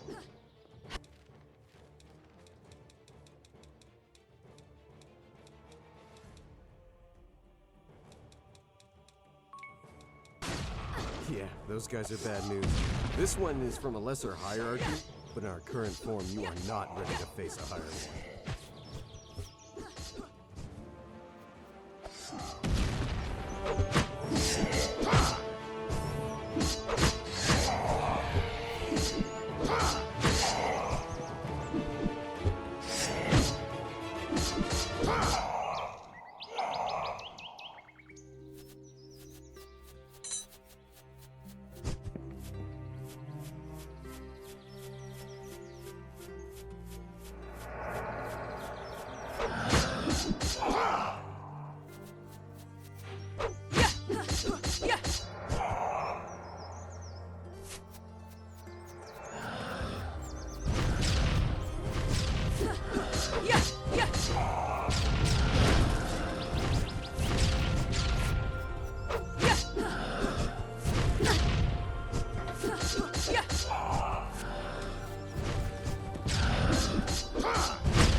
Enemy in the sky, I can launch them twice as high. Take a look, I'm in a book, you're reading ergo. I can't go anywhere. Bearers to know and ways to grow, you're reading ergo. I can't. Alarm! Intruders! Heretics! Any idea what the hell those things are? I'm guessing there's some kind of protector totems. They're heavily guarded against magic. We should find a way to climb up there. Let's look around.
Little Jonathan Koppel had spent his whole life in his huge mansion without windows. He never lacked anything. He was surrounded by a legion of servants that took care of him with absolute devotion. All of them wore strange masks and acted in a cold and distant way, but took care of him like he was the only thing that mattered in the world. From them, the boy learned the most exquisite manners, and to act like a gentleman of the highest rank. When the young one asked why he was there, his servants always told him that his parents had to go far away, and it was his obligation to wait for them there until they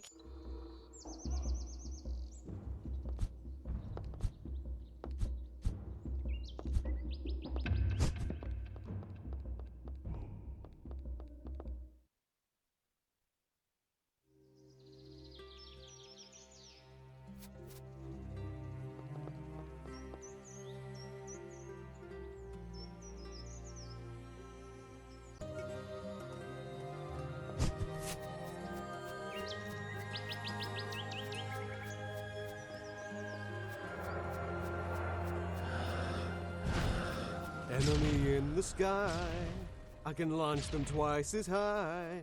Take a look, I'm in a book, you're reading ergo.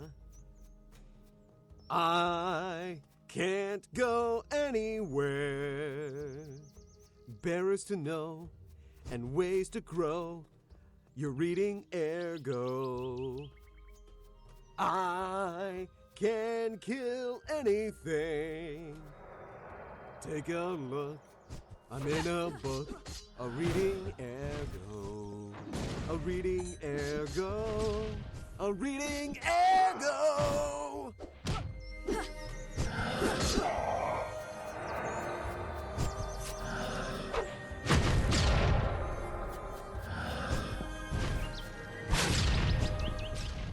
Those statue heads. What? They were guardian spirits. If we want to pass through, we need to find those things and destroy them. They can't be far from here. I can feel them.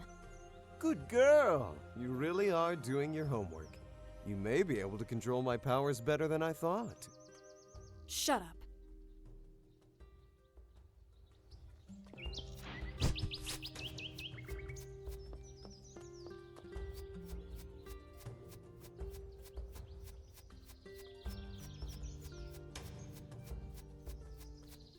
Shit! Remember what I said to you before about being careful with higher Noth? That's a queen!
Jonathan couldn't believe how fascinating the outside world was. Vast green pastures spread between beautiful mountains.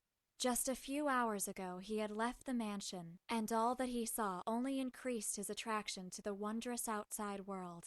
But his greatest surprise was to discover he wasn't alone. There weren't normal people like he expected. but fantastic creatures swarming everywhere, the same kinds which appeared in the tales he read in his library. Both horrible monsters and wonderful beings observed the little one with fascination, and to his surprise, tried to help him. Soon, a legion of creatures began to follow Jonathan.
Both guardians have fallen.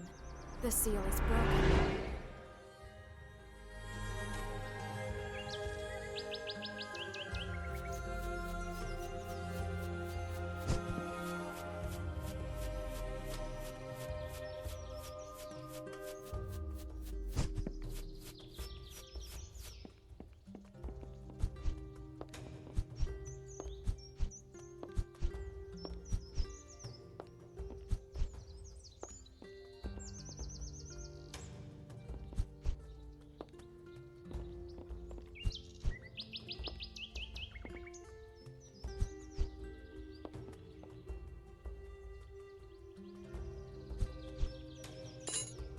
The heart of the mountain was floating in front of him. That huge rock contained folklore's core, a place where the real and the unreal were two sides of the same coin. It was the center of fantasy itself, and to his surprise, the heart spoke.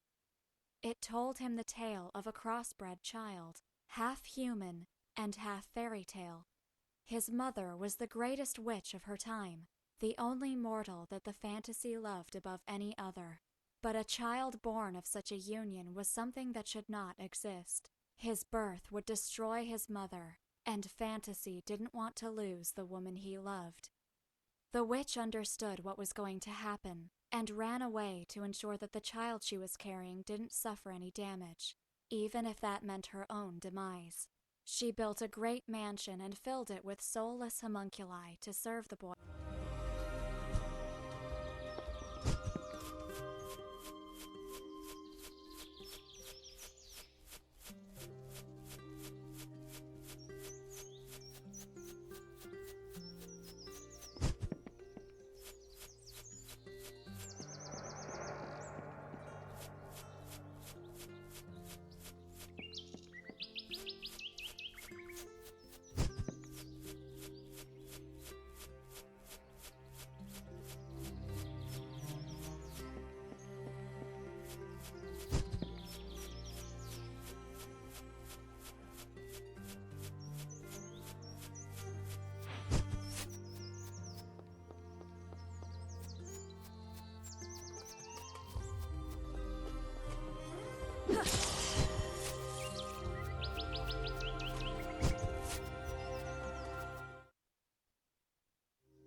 Two more.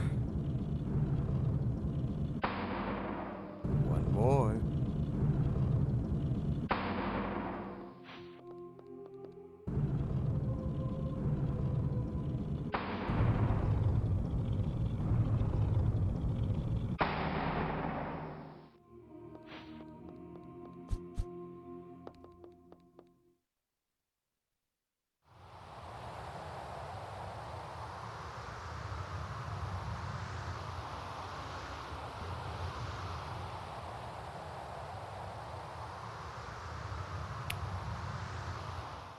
Hail and well met. Had I known thy arrival would be so swift, I would have prepared us some tea. Whither art mine manners? Koppel, I've heard about you. I know who you are. Thou flatterest me. But please, calleth me Jonathan.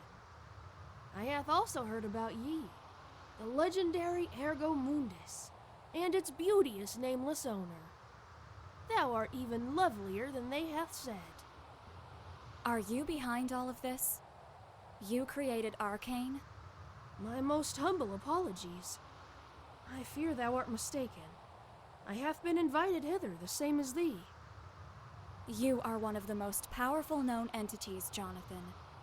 You expect me to believe you're here by chance? This place hath calleth me. I heard its voice, and hither I am. Get out of here, Jonathan. I have seen part of your life. I don't want to be forced to destroy you. Oh, come on. Are you serious? Thine offer is much appreciated. However, 'tis futile. Not only can thy power not penetrate mine defenses, in truth, I needeth the book thou art carrying. Is this some kind of joke? This place doth offer me power. Power to do what I wish. In exchange, I needeth thee to cease to exist, Sir Ergo. I shall hence obtain the advantage I require to best the others. Verily, some of us art terrifying. What do you mean? It matters not. Alas, milady, I have given thee a chance. Ah, what a joyously festive event awaits!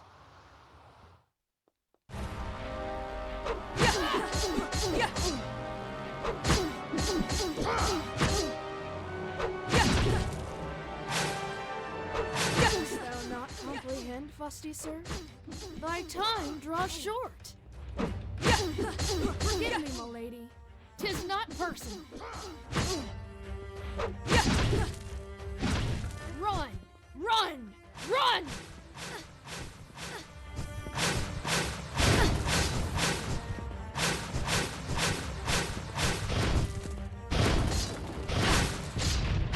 Forgive me, my lady.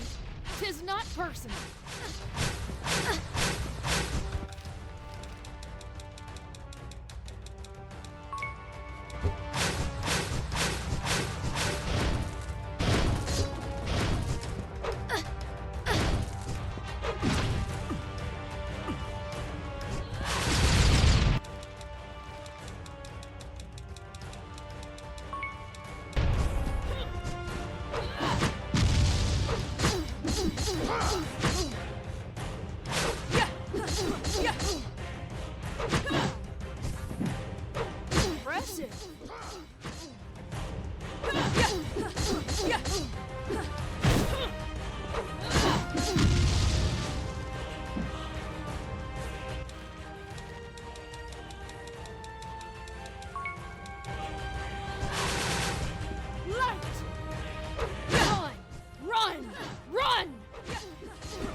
end, Fusty Sir?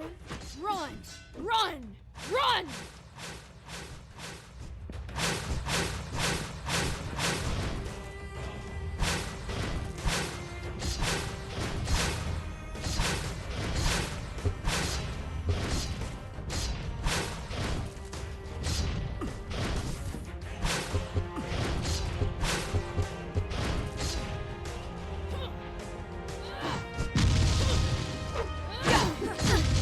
Art thou lonely?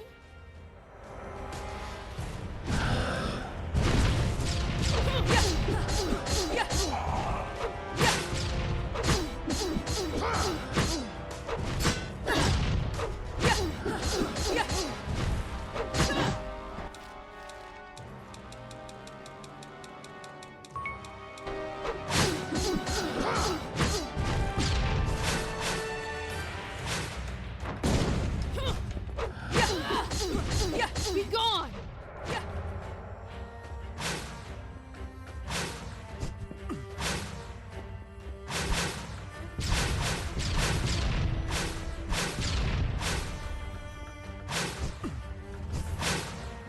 Be gone!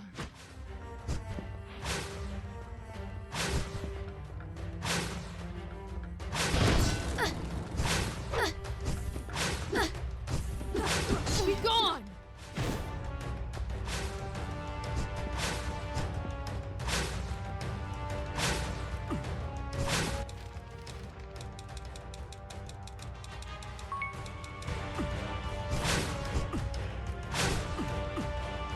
Be gone!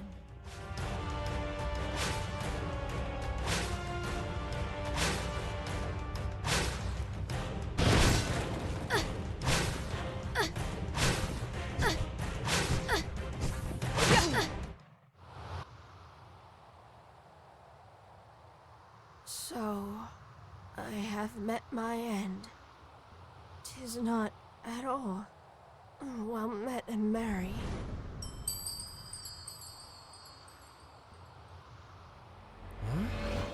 This power.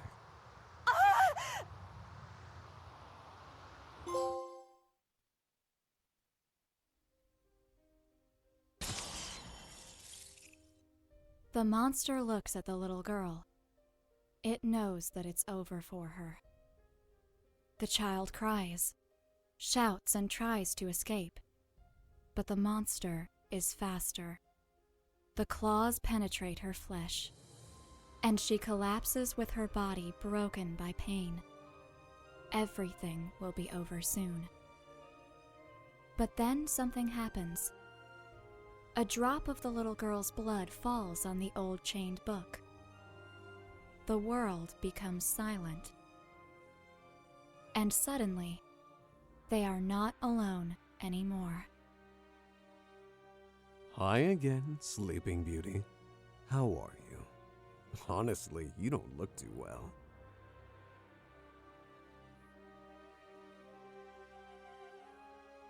I've been better. This messenger thing is really messing you up, you know. Not that I dislike seeing you screwed, but only if I'm the cause. Sweet as always.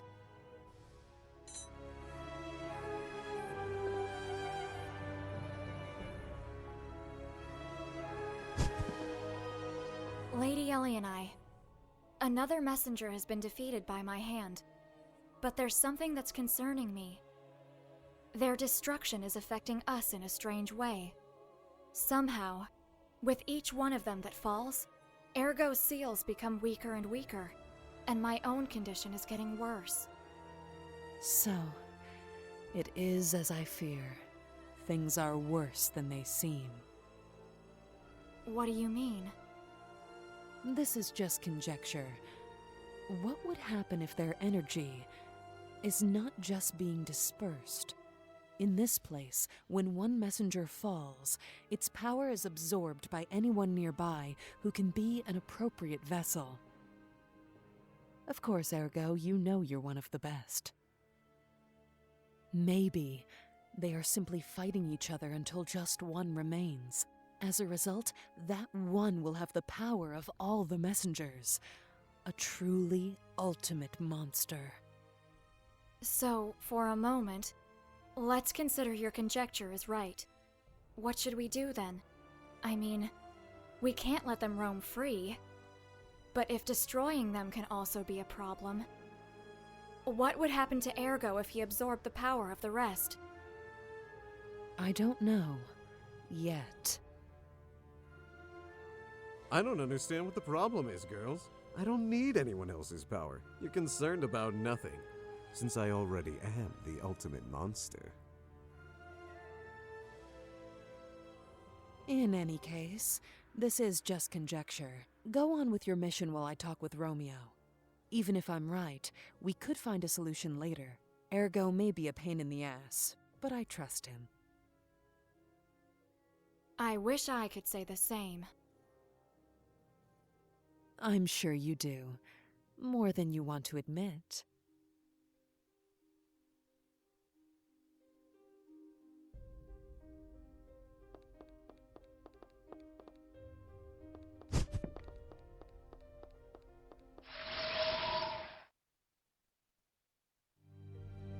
Welcome back, Bearer of Calamities. Inform me of the situation. My lord, another messenger has been destroyed by my hand. But there's something that's concerning me. Their destruction is affecting us in a strange way. Somehow, with each one of them that falls, Ergo's seals become weaker and weaker, and my own condition is getting worse. None of that is my concern.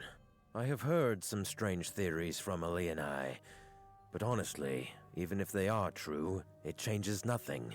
Our priority is to prevent the prophecy from being fulfilled, and I trust in your ability to keep the calamity at bay. Now take this and go. You have much to do.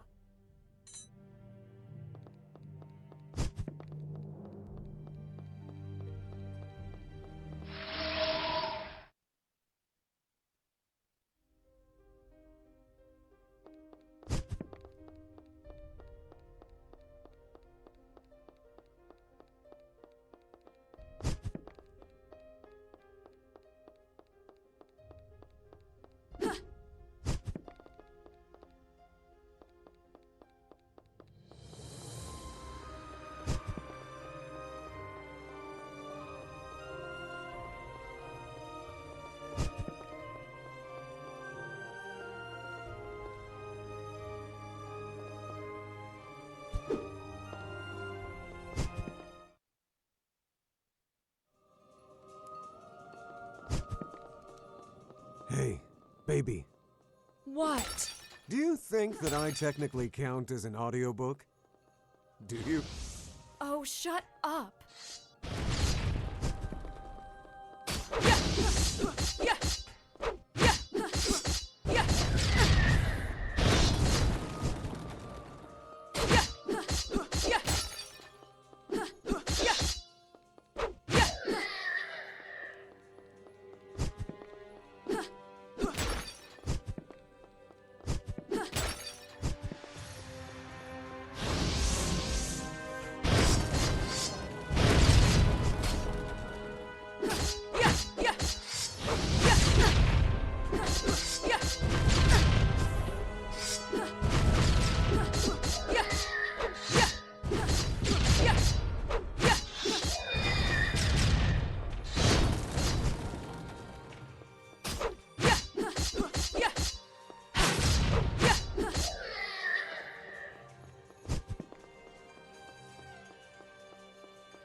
Having problems trying to reach the other side of that bridge?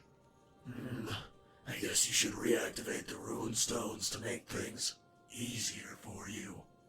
If you want to do it, you should go back to the entrance of this chamber and go down. It's a little tricky to find the floor, but you should be able to do it. There you'll find something to help you.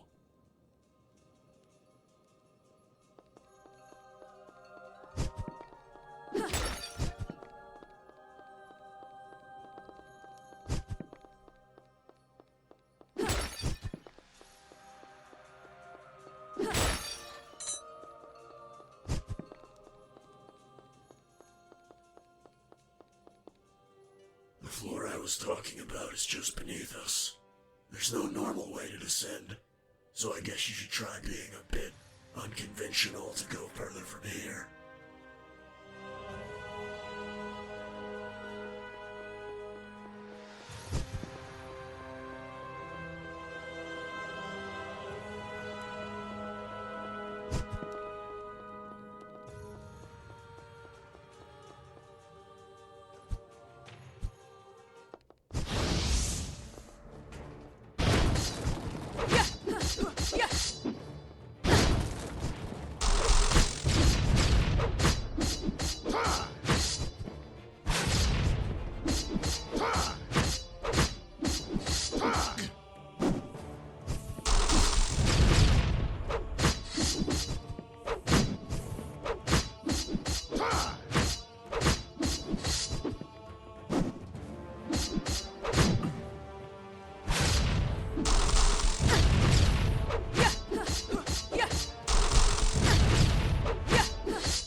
This place is full of darkness. Its mere nature constricts me. I don't think I can help you too much here. But don't let your guard down. There's one thing that I can assure you. The messengers of this area are much more powerful than the ones in the lower floors. Sorry, I can't give you more advice here. Be careful.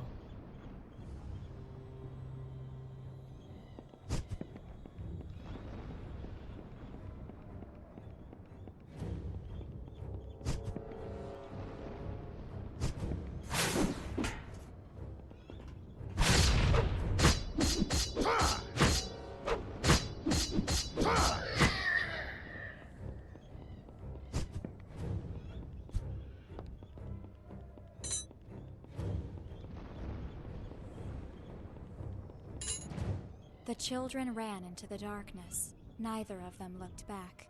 Even if they didn't understand what was happening, both knew that they should not stop running. They were just kids who had the misfortune of being born into war-torn times. The little girl, completely terrified, was trembling, and her older brother held her hand tightly. He would not let it go for anything in the world. Plunged into darkness, both continued to advance through the rubble for what seemed like hours. When they reached the top of the hills, the first rays of sun began to illuminate the dark horizon, showing a nightmarish vision. Everything around them was completely destroyed, and thousands of bodies were scattered as far as the eye could see. And then, for the first time in his life, the boy heard them. The broken cries of thousands of people began to rise from the silence, a terrible and agonizing sound, as if the whole world were shaking with terror. Slowly, countless shadows emerged from the dead bodies, rising on the horizon.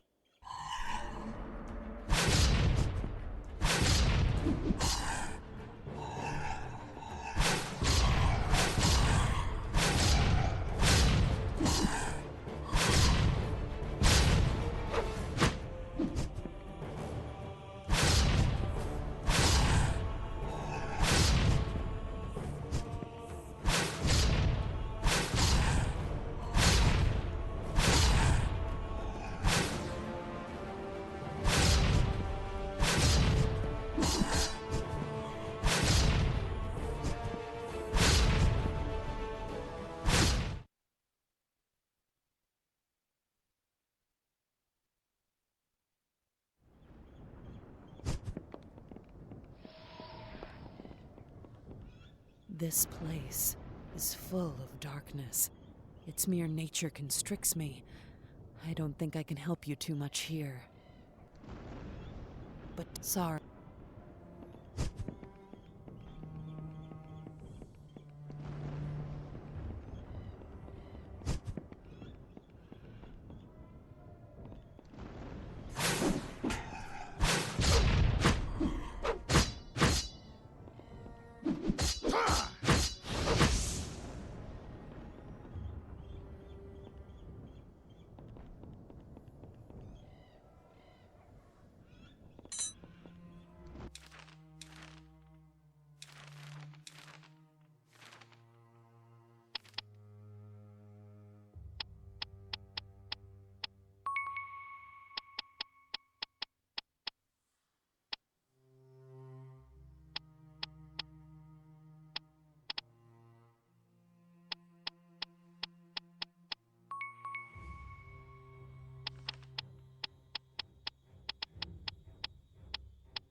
The children.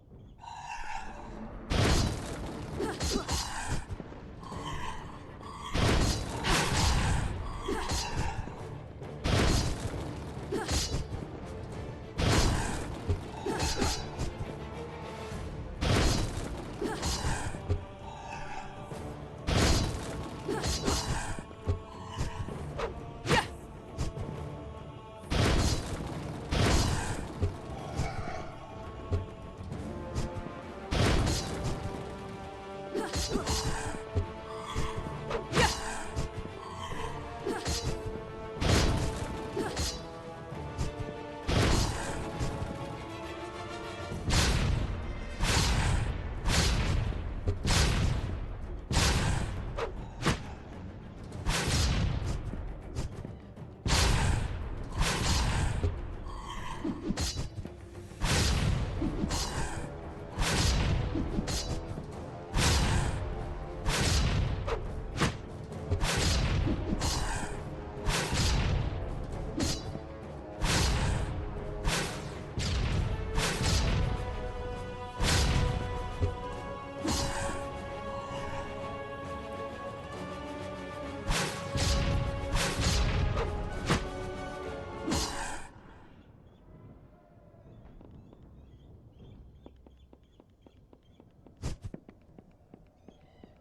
see you.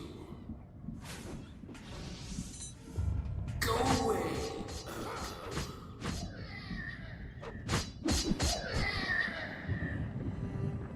Escape now. Come on. Not him. You can't fight me.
You are too weak now.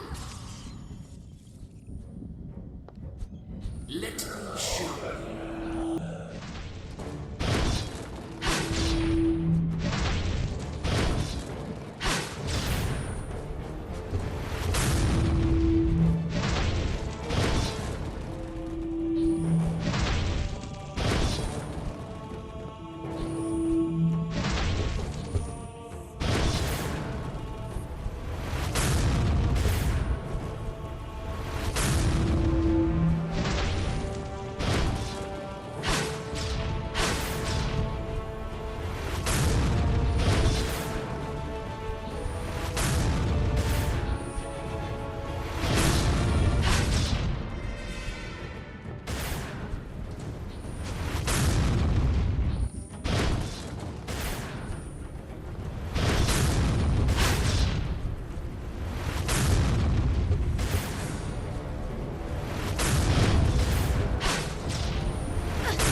Impressive. Yet further. You can't win, Virgo.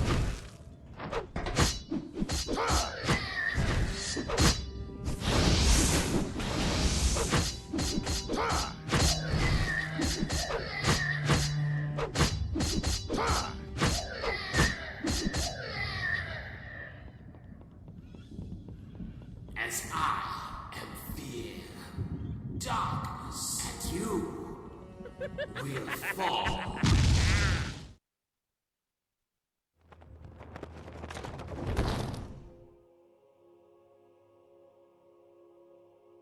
That really hurt. Look on the bright side. You aren't unconscious. This time. You think you're funny? Hate to break it to you, but you're just a sad monster, not a comedian. Do you know what the hell that was? That guy. His name is Malekith, the Lord of Nightmares. I know him. This is going to be a real pain in the ass. His power's first rate. You should be careful. Don't treat him like the others. Whatever. There's no turning back now.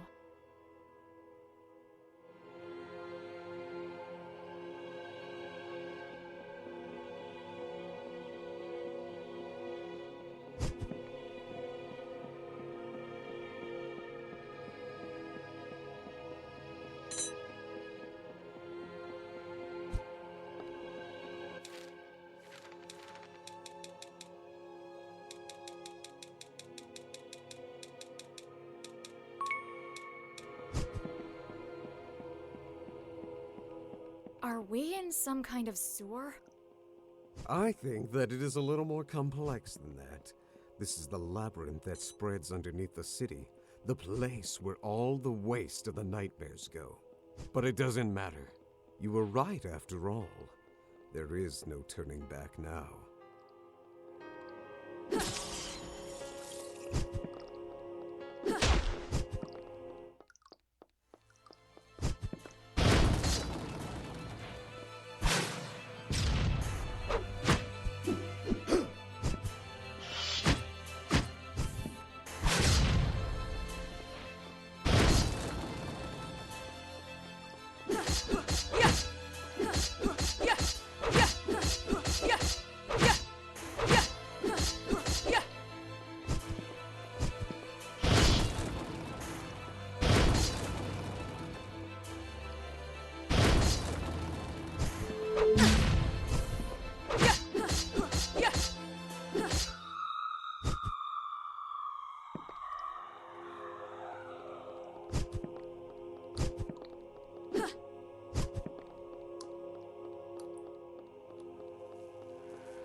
What was that? Did you see it? Sadly, yeah.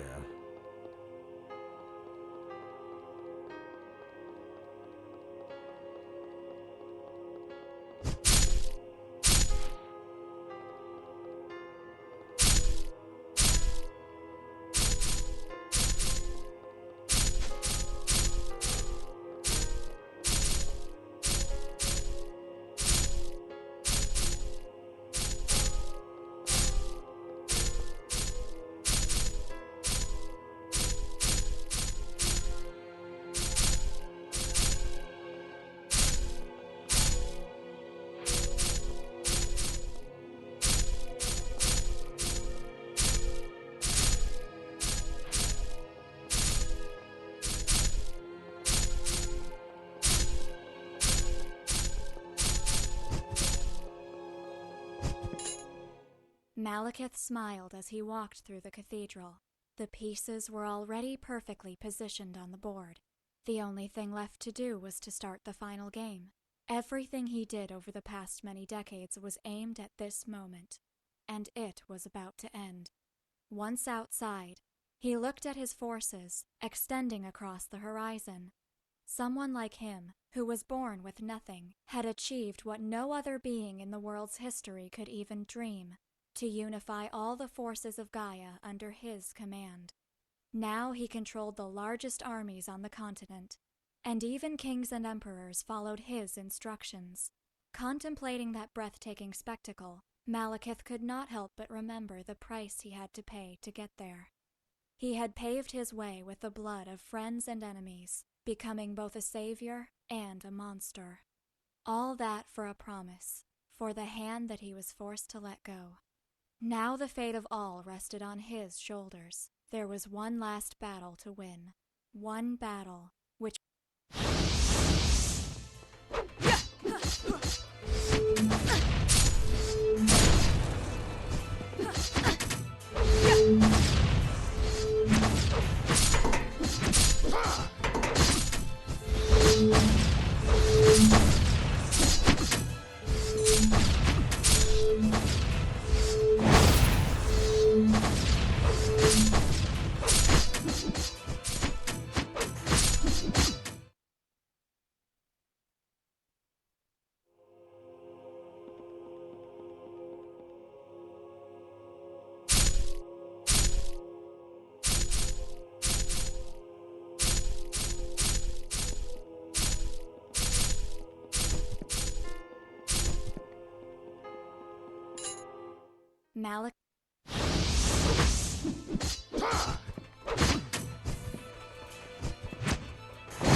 Malekith smiled as he walked through the cathedral.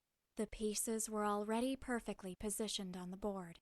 The only thing left to do was to start the final game. Everything he did over the past many decades was aimed at this moment, and it was about to end. Once outside, he looked at his forces extending across the horizon. Someone like him, who was born with nothing, had achieved what no other being in the world's history could even dream: to unify all the forces of Gaia under his command. Now he controlled the largest armies on the continent, and even kings and emperors followed his instructions. Contemplating that breathtaking spectacle, Malekith could not help but remember the price he had to pay to get there. He had paved his way with the blood of friends and enemies, becoming both a savior and a monster. All that for a promise, for the hand that he was forced to let go. Now the fate of all rested on his shoulders. There was one last battle to win. One battle which would allow him to see the world change. Malekith.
Run! Go back to the light!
What is that thing? That huge mass of darkness. That's a fragment of Malekith, a guardian made by a shard of his conscience. In this place, he is like a god. We can't fight him here. The darkness would devour us.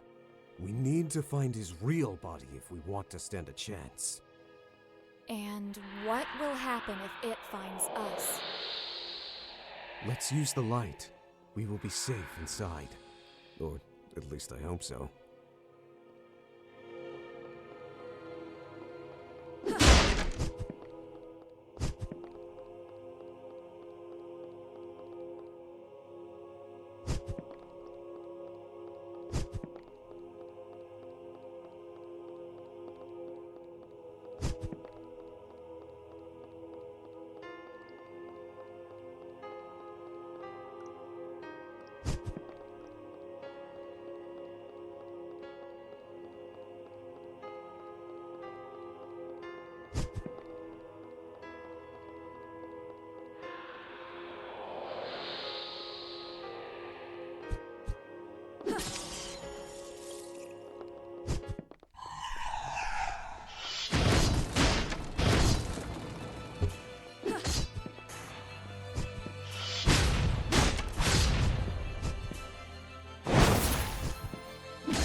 I feel something behind this seal.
I need time to become whole.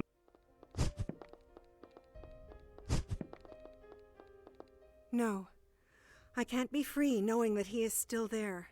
Please, save him from that prison.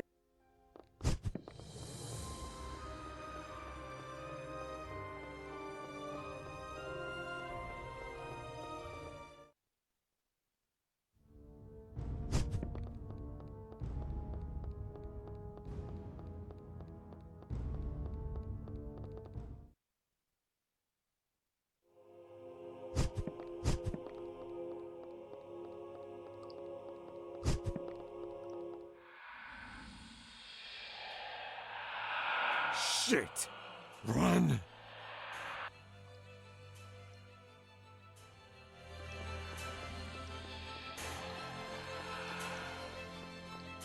Oh, come on, baby. Is this the fastest you can go? We need to book it. I wish I could simply put a zipper in your mouth.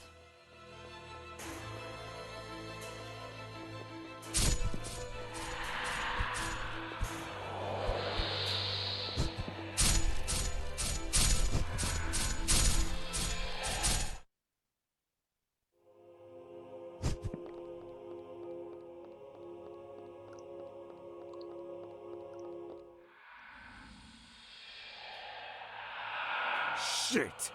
Run!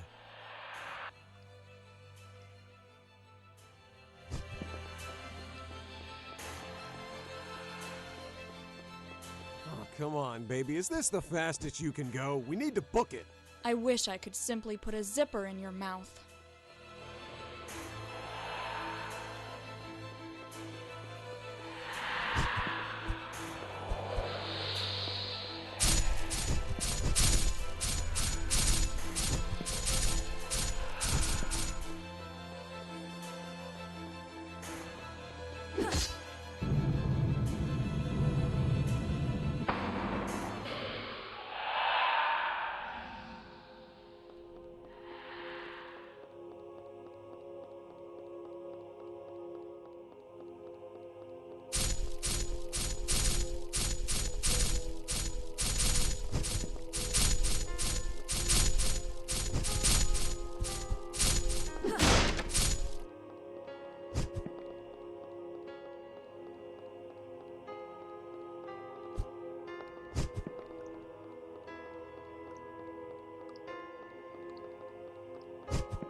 Malekith opened his eyes with difficulty. The indescribable pain he felt made him understand that, at least for a few minutes, he was still alive. Over his shoulder was a black bird, pecking him over and over, trying to wrest a piece of flesh from the wounds of his neck. With blood running down his face, he looked around and saw a gruesome spectacle that made him recall his childhood. Swarming as far as he could see were hundreds of thousands of corpses, with countless crows feeding on them. Malekith grabbed his head and began to laugh. First, the sound came out as a silent whisper from his throat, but soon, his laughter was so loud that the crows around him fled aghast. Finally, he understood. Destiny itself, the same one that reserved for him the greatest role ever in history, had again played its cards in the most ironic way. The child who was born with nothing had gotten everything. He had won the battle that could not be won. But despite his victory, in the end he would die, without being able to see the very world that he had changed. With a laughter that could not conceal his disdain, Malekith cursed the heavens.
He's here. We need to hide in the darkness, baby. If he finds us, it's game over. We should wait until he's away, and move only when he isn't close to us. How can we beat him? You can't win here. We are inside his nightmares, his world. In this place, he is a god. He could rival me, even when I was in top condition. We need to find his core, if you want to stand a chance. I can feel you, Ergo.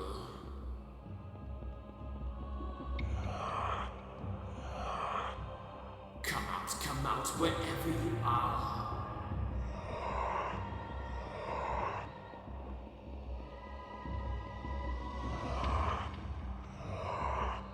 It will be over soon.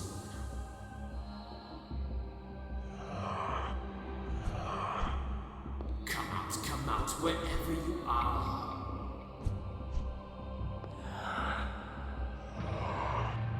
Come out, wherever you are.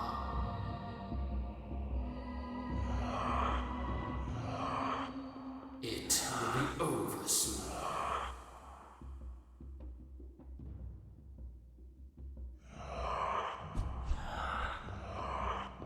Come out, wherever you are.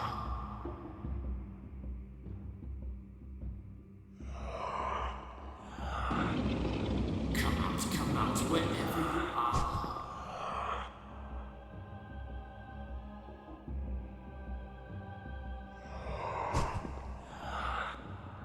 I know you are near, little rabbit.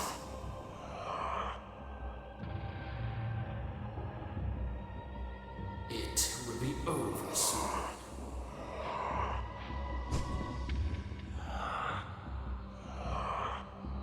I can feel you, Ergo.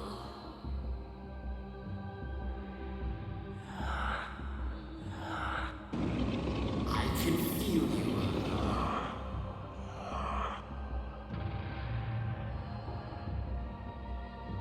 I can feel you, Ergo.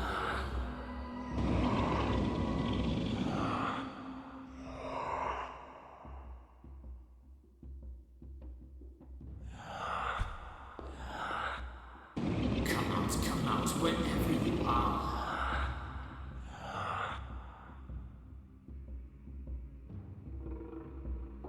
It will be over soon.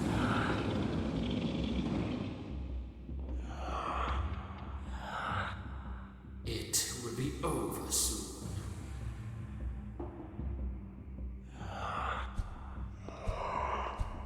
I can feel you, Ergo.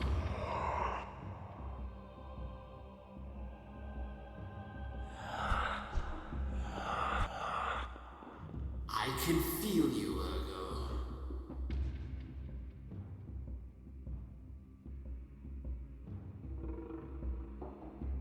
I know you are near, little rabbit.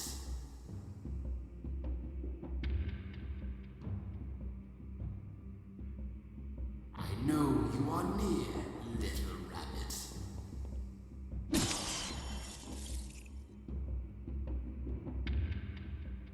I know you are near, little rabbit.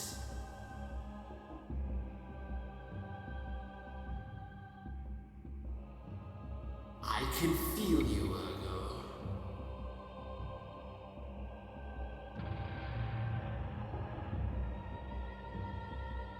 I can feel you, Ergo.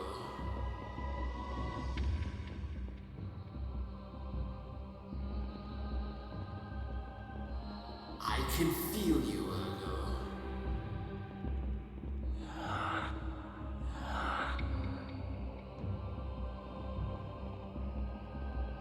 I can feel you, Ergo.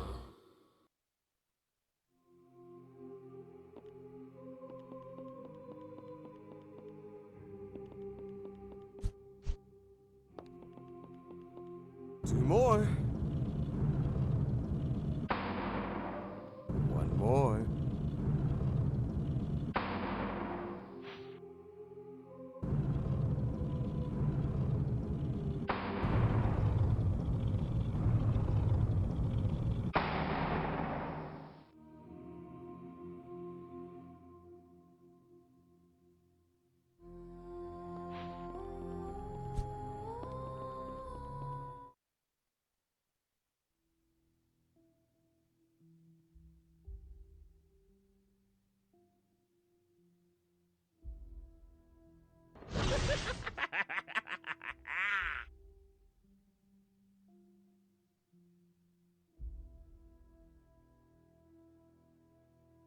Ergo Mondis. This is an unpleasant surprise. Welcome to my realm. Malekith? Hey, buddy! Long time since we've seen each other. I guess you're doing great with that cool city you were building last time. You were great once, Ergo. I respected you. You were a prideful, crazy bastard. Fun enough to challenge the whole existence. I even remember that I wondered if, for the first time, I was in front of something greater than myself. But now, look at you. A mere chained dog. A tool following another person's will. Not even a shadow of yourself. Oh, come on. I've heard this story a lot lately. Too much even for me. I didn't know what was happening at the time, and it's not my fault that I can't die. Ergo, there are times in which death is a much more appropriate ending for a story. Stop this charade. Don't talk like you're better than him. You're just a monster that feeds on others' fears. Oh, the owner protects its pet. You think that you are better than me? That I don't know your story, what you fear, the voices that you hear when you close your eyes? Shut up. Fine, I didn't mean to mess with your mistress. You know the rules of this place, don't you? Winner takes all. So, have you come to kill me?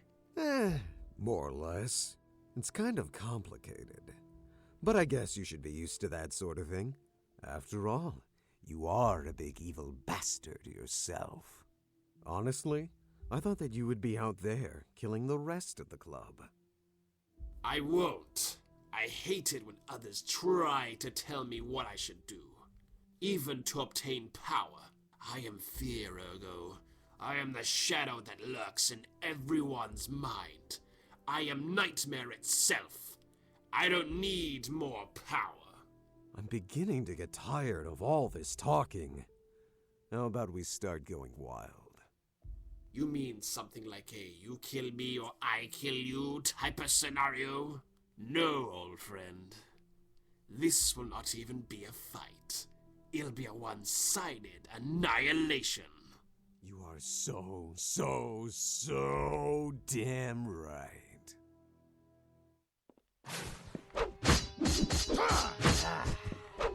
Even you will cry.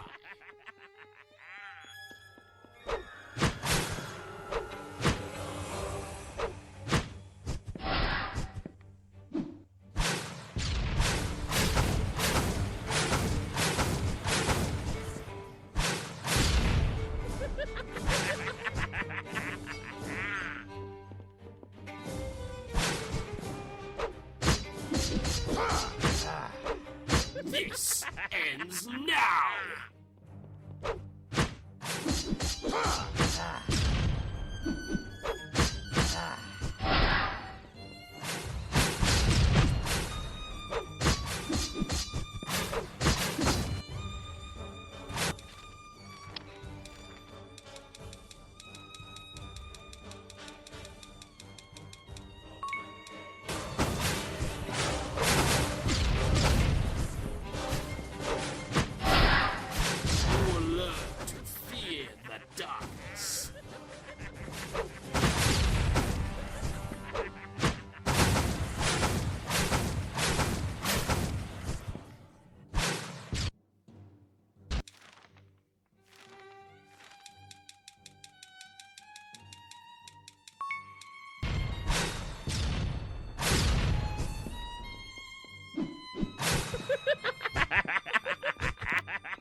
real nightmare.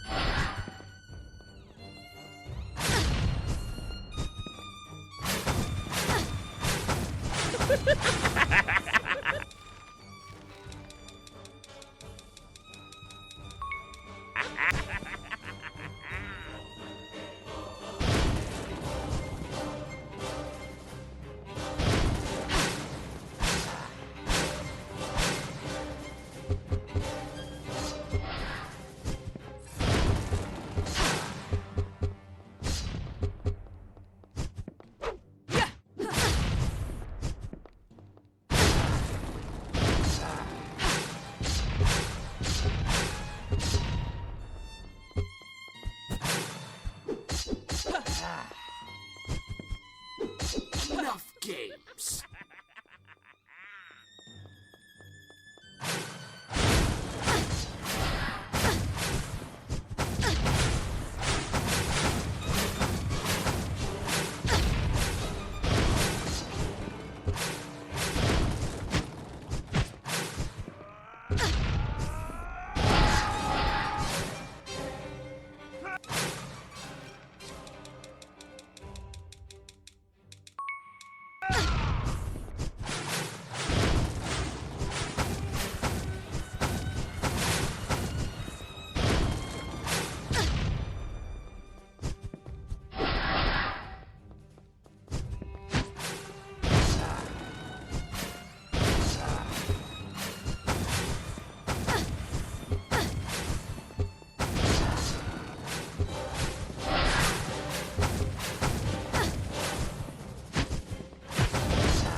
Show you a real nightmare.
Impressive, old friend.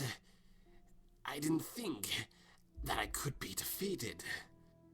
Maybe this is my end. Well, it is not so bad after all. Look out, Ergo. This place is not what it seems. The messages of the end. We are not being reunited. This is just a facade to hide the real reason why we're here. They are summoning just a few of us. The ones who are needed. What do you mean, buddy? Who's doing this? It is coming back, my friend. The darkness that I see when I close my eyes. And even the old, you could not stop it. How do you expect to do so, now that you are so weak? It's yours, Ergo. My share of the power.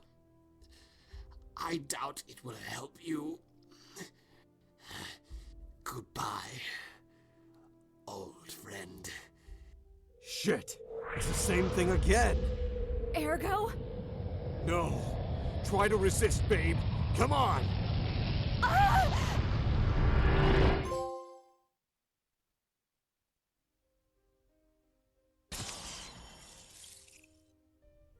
From the darkness comes a man. He looks around the room, paying little attention to either the child or the monster, as if neither of them mattered in the slightest to him. The monster insults the man who came from the darkness. The creature says words that the child doesn't understand, and urges him to run away, unless he wants to end up like her. But the man who came from the darkness laughs, and talks for the first time.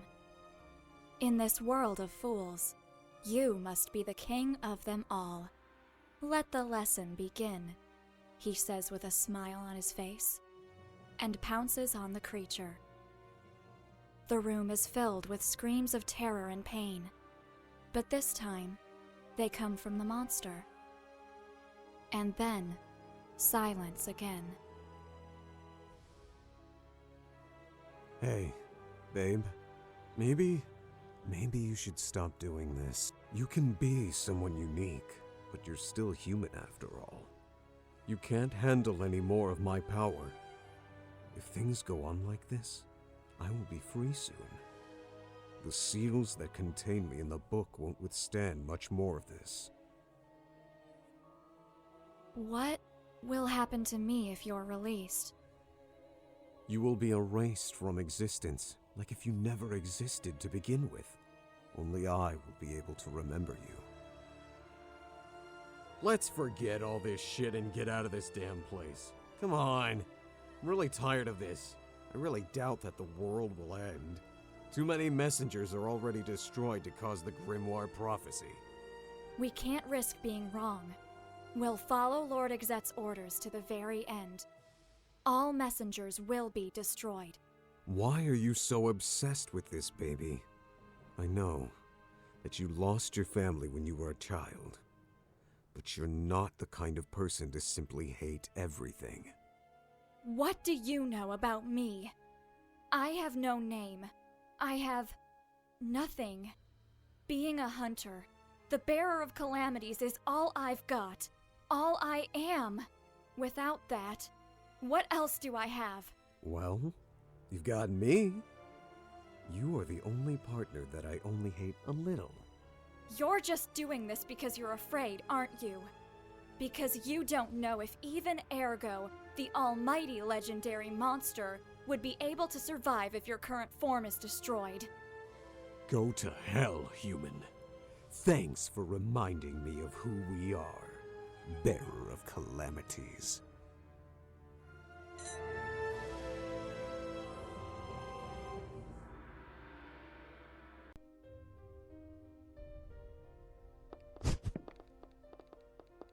So, you finally found a way to open those doors. It seems that everything in this tower is related to those fragments of memories and the essence of the messengers. Look around us. The seals on the ground also react to them. I'm trying to understand how they work. Somehow, there's something really familiar about them.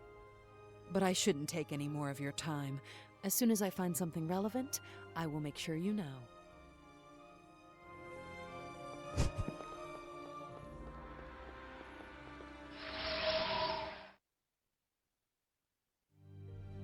Welcome back, child. Things are getting worse out here, but I'm sure it's not easy for you either. You really don't look well at all. Thank you for your concern, my lord. Another one has been defeated. But I'm afraid that Lady Ellie and I was right. The messengers. They're becoming more powerful with each one that falls. And this is affecting us too. Ellie is a problem, child. At first, we thought she could be unstable due to the influence of the tower. But I fear that it is much more than that. What she knows, and her connection with Arcane, is unnatural. We think she is deeply involved with everything that's happening, or even the architect behind Arcane and the Grimoire Prophecy. You, Creighton. Is there something wrong with your head? Be quiet this instant, Ergo Mundus. I'm sorry, my lord, but I share Ergo's concern. The First Saint may be an unusual woman, but she's been an ally to us from the beginning. I don't want to believe it either. She is, after all, the founder of our order. But everything she has done so far, even the relationship between Ergo's seals and the tower, could be her plan to regain her lost body. Just be careful with her. We can't be sure of her real intentions. Now take this and go. You are getting closer to the end of this nightmare.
I am sorry, World Walkers.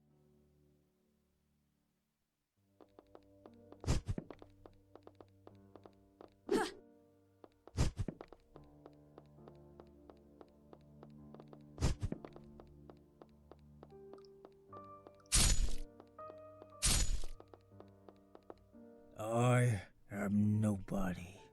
I have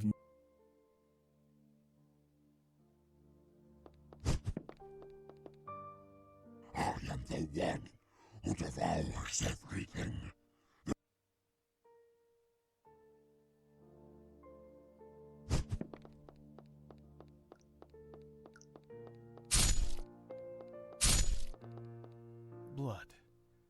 I only remember...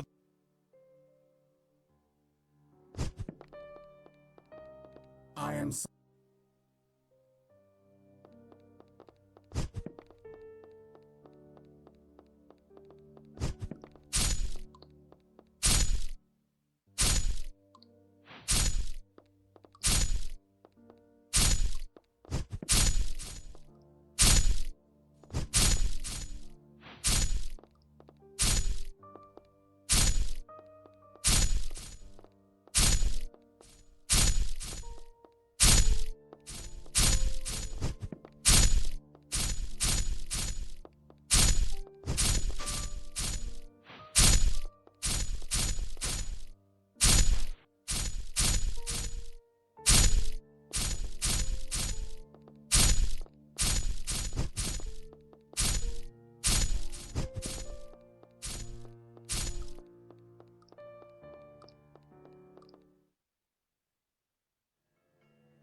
Thank you. You freed him. This isn't much, but please.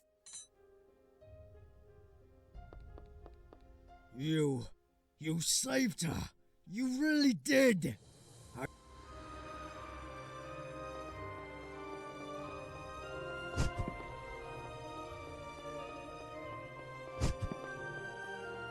Have you met him? The intermediary of Labyrinthos? You can find him at the back of the stairs.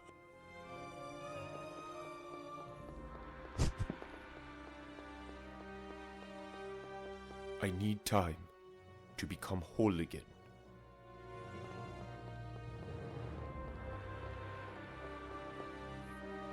So you freed me after all. I am sure you want to know what is happening, World Walkers.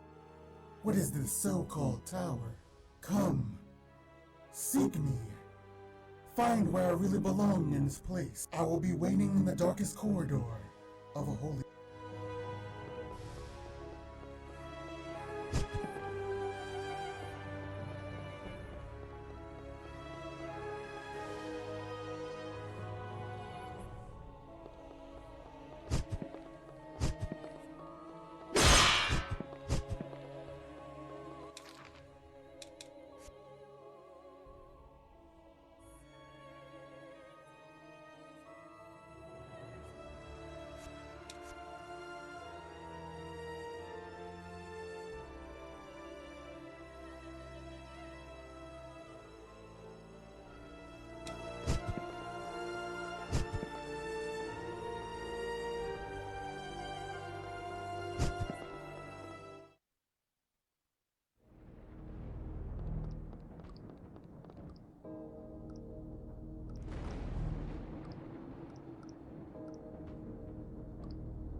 What was that thing?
You have come to my world, a place of pathways.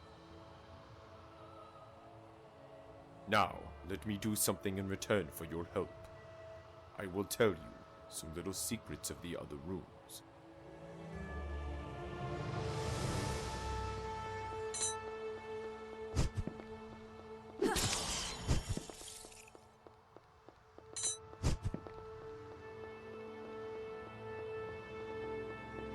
come to my world. Now, let me do something.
Ugh. Oh, God. What is it, baby? Are you lost? I'm a book, not a compass. Figure it out.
You have come to my world.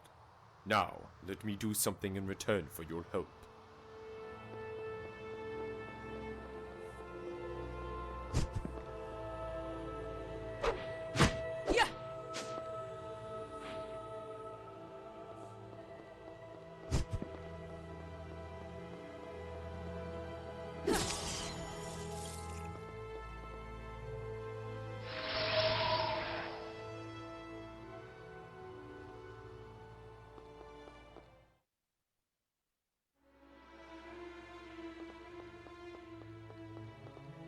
There is a fragment of memory hidden somewhere in this room.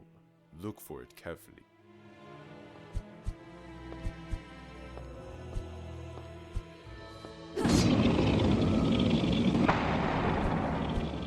Hey, baby. Not that I'll complain, but, be careful when you sit down, considering where you've got me. Shut up.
Somewhere in this place, you will find a metal plate with an inscription. Watch it.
Somewhere in this place, you will find a metal plate with an inscription. Watch it closely.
Druaga, the great Imperial Arbiter, was the perfect warrior.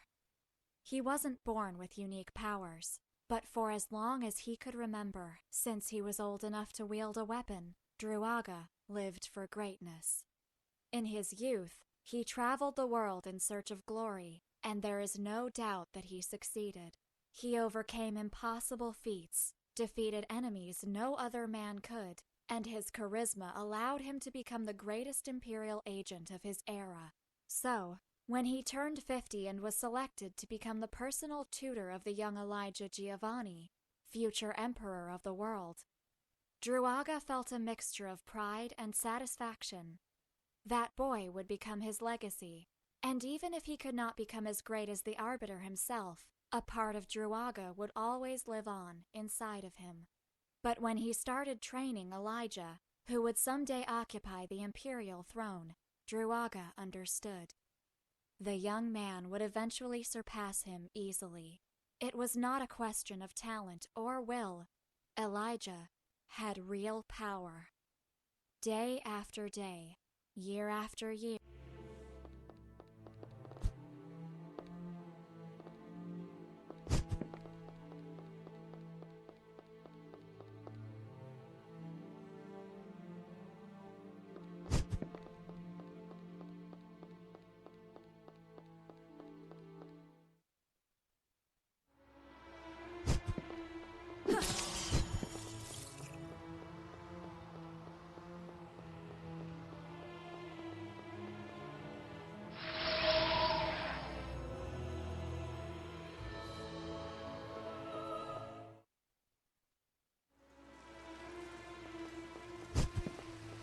There is a fragment of memory hidden somewhere in the...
Druaga awoke.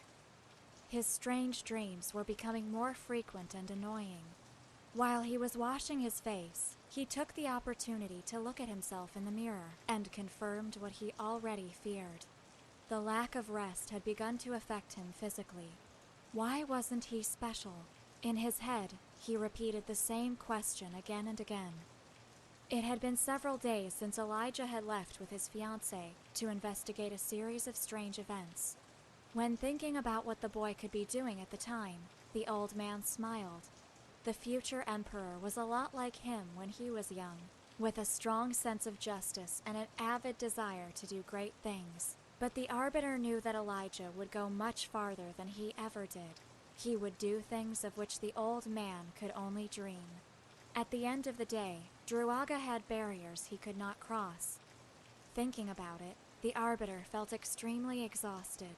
He gave orders to the Chamberlain that today he would not leave his quarters, and went back to bed. And then, while he was deeply asleep, a strange thought crossed his mind. If the world had not chosen him, he would force it to do so.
The old knight walked slowly through the ruins, towards the heart of the Shrine of Four Seasons. Someone normal would never have been able to arrive there. The place was not real in a traditional way, and was protected by ancient guardians. But the Arbiter knew very well what he was doing. In this forgotten temple, entities that in the past were worshipped as gods had erected a mystic system to keep the order of the spiritual world. An order that Druaga was about to destroy. Once he was at the edge of the platform, the Arbiter looked at the bottomless pit that stretched before him. There, in the depths of the earth, laid the supernatural fibers that supported the world. He knew why he had come and what he wanted. Was it really his idea?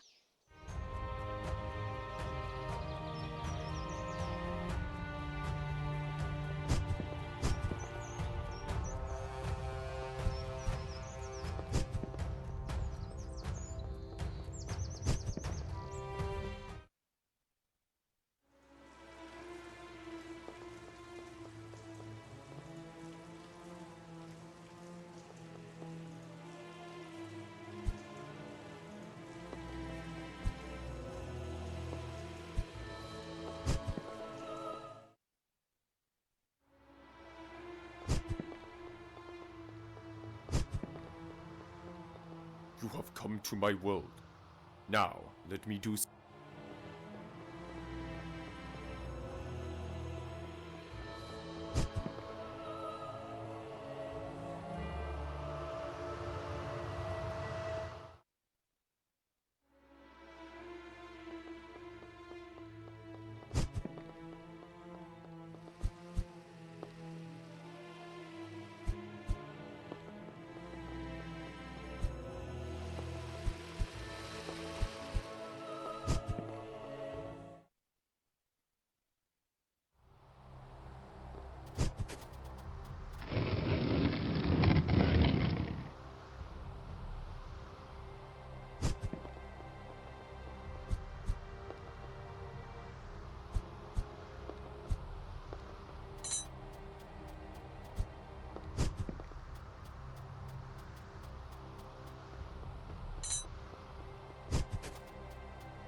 blood.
I know how I can thank you for what a jewel red as blood. It is in a tomb. I know how I can thank you for what you've done. I need you to bring a jewel.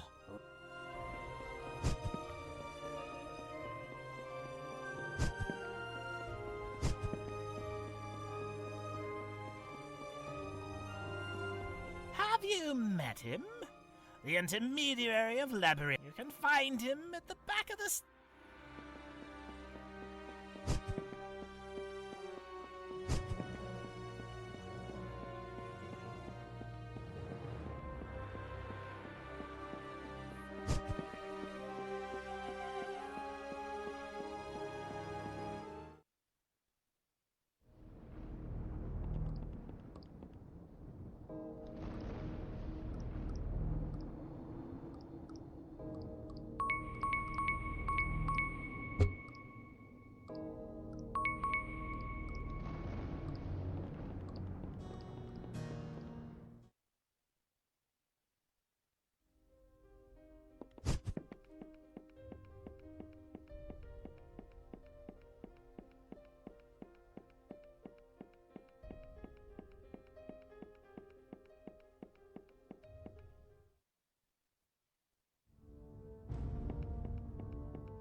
Two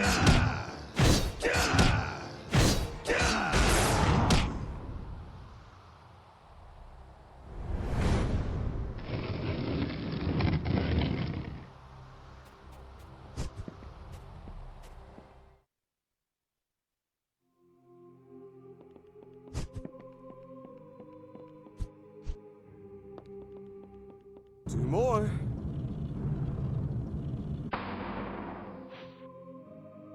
One more.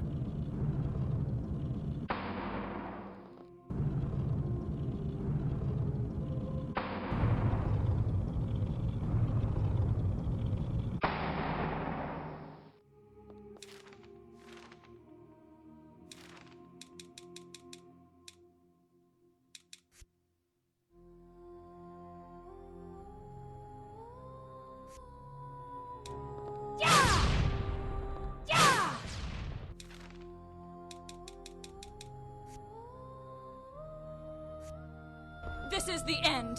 Ha! This is the end. Ha!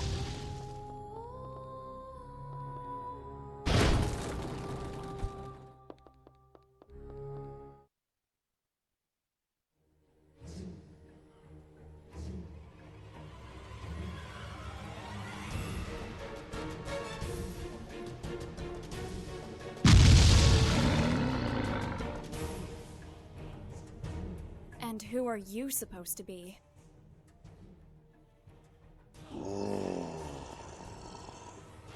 A cool, silent type, I see.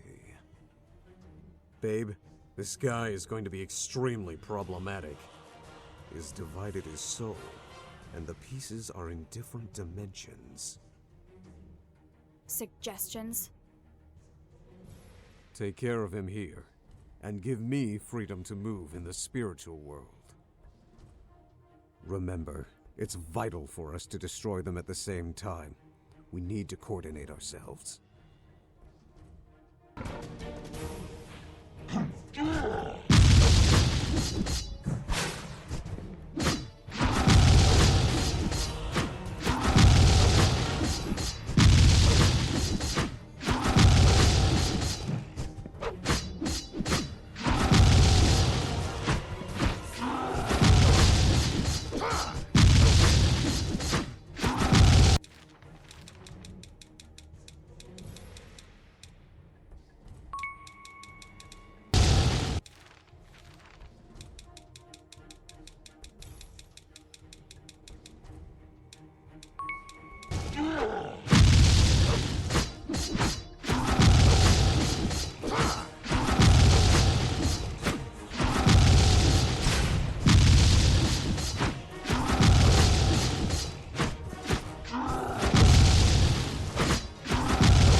Ergo!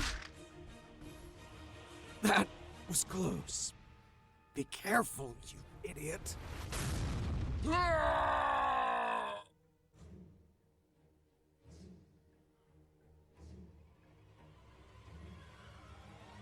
Are you okay?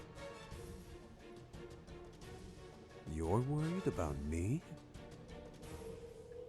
Get ready. Here comes the power surge. I'm not sure if I can do this. Ah!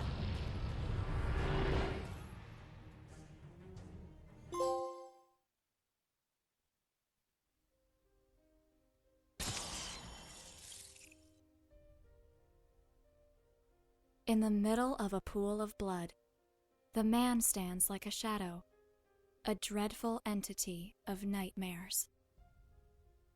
Suddenly, the man who came from the darkness notices something. The child, completely terrified, is clinging to him with all the strength that her tiny arms allow. For other people, the man would have been much scarier than any monster. But for the child, he was her savior. "And who are you, little baby?" he asks. And then, I always awake. Everything was devoured by him, but he gave her something much more important. Hi. No funny comment this time? No need. I think we said all that could be said to each other before. Ergo, I'm sorry. The things that I said to you last time. You were really worried about me, weren't you? The horrible monster, Ergo Mundus, was worried about me. I really am afraid, Ergo. I feel like something inside of me is breaking. If even you, who's never afraid, were worried for me. Ugh. You are a real idiot, baby. You really think that I would let anything happen to you? Oh, man. It's just too much fun for me to tease you to allow that to happen. Idiot. Don't worry. You'll get through this. I'll make sure of it. Thanks, Ergo. Thanks for everything. Let's go. We need to find out just what is happening here. As soon as I find something relevant, I will make sure you know.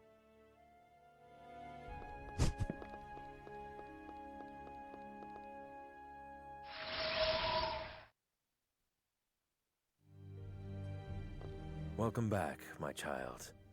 You have done well. I'm proud of you. I always have been. Thank you, my lord. You have always carried the weight of a sin you didn't commit. Something that was imposed on you by chance. But here you are now. Your work is almost done. There is only one thing left for you to do. We know who the last messenger is. We always knew the creature which stands on top of Arcane. The one destined to rule the tower and destroy the world. That calamity was here from the very beginning. He is the final enemy that you must face. The last thing you will have to destroy. You know what it is. It is something that has been with you for your whole life.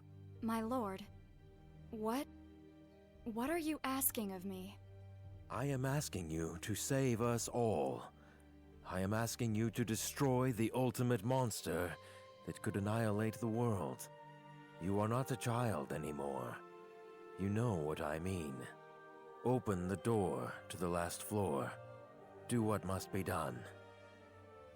You know what he's asking, don't you?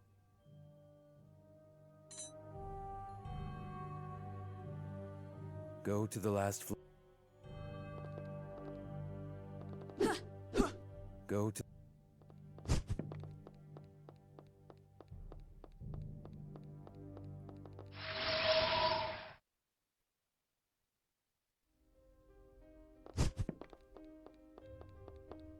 I can't remember my name, but I know that I was in this place before. In this tower. But it was not a tower then.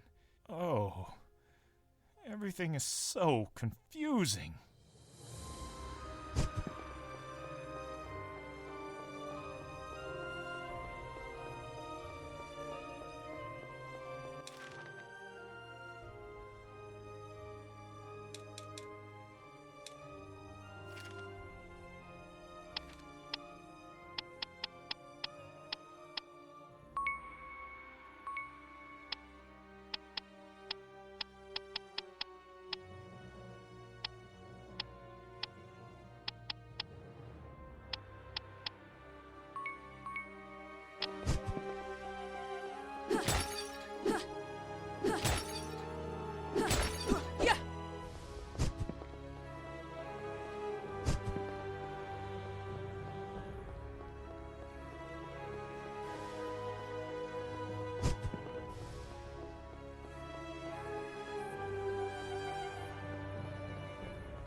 I need time.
You really wanted to destroy the world? Make no mistake, little baby. I never tried to destroy it. That's a stupid misconception that you people have about me. I've said it over and over again. My only intention was to sit on the Imperial throne. But why? Because I was told that it was impossible. It was a matter of principle. I would look bad if I merely let it pass, don't you think? Also, I was so bored at the time. I am power, babe. Absolute and unstoppable. Don't forget it.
Messenger.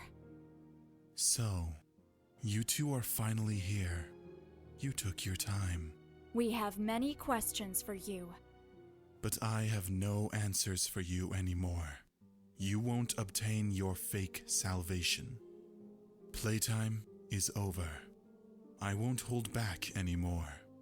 This is the hand of death itself. Everything that faces me will die. Come, there will be no interruptions this time. Let's end your story, once and for all.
That was a close one.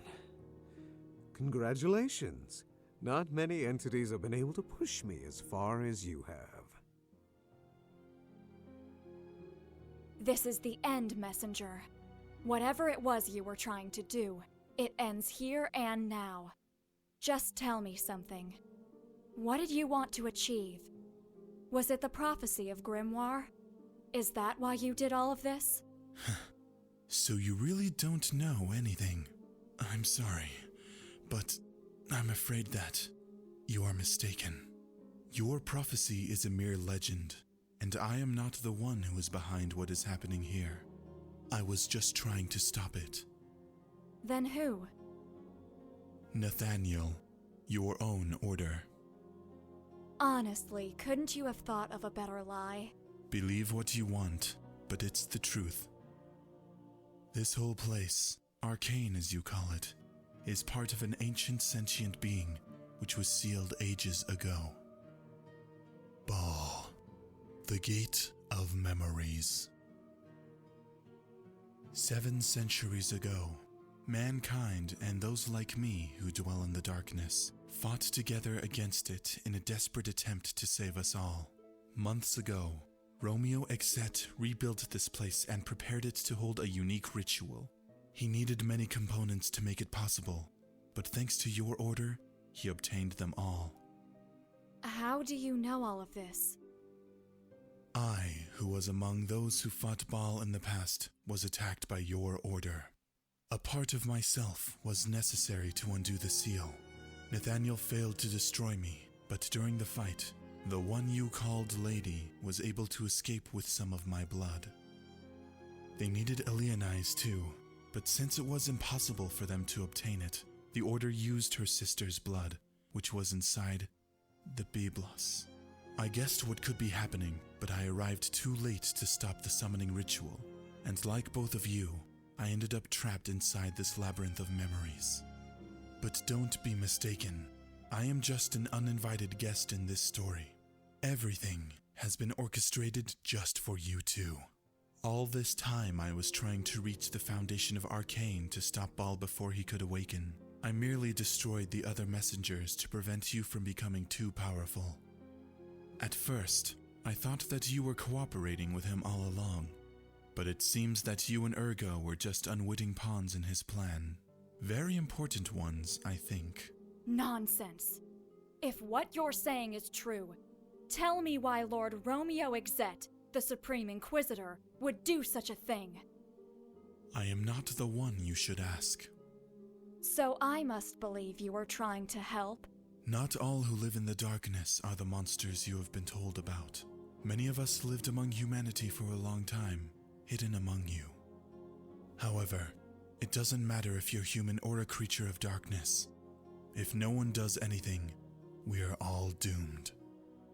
You have already said too much, creature.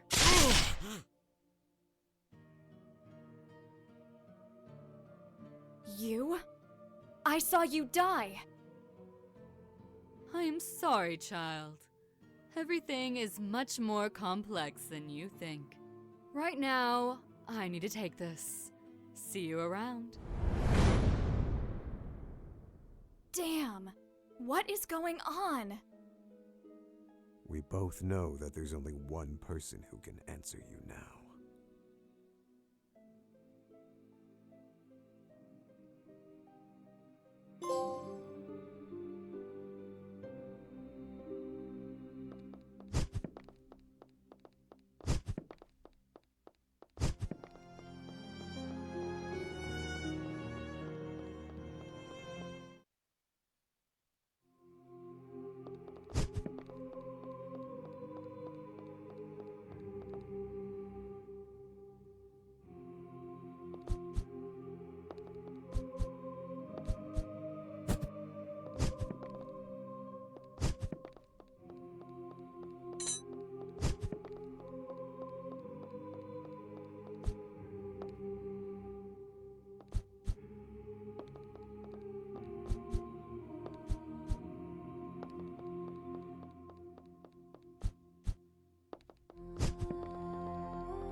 Romeo was behind all of this?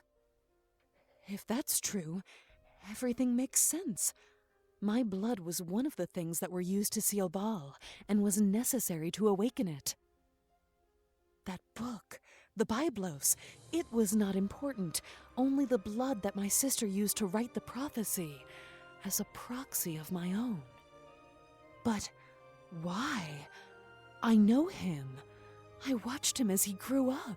I can't believe it yet. I need to talk with Romeo.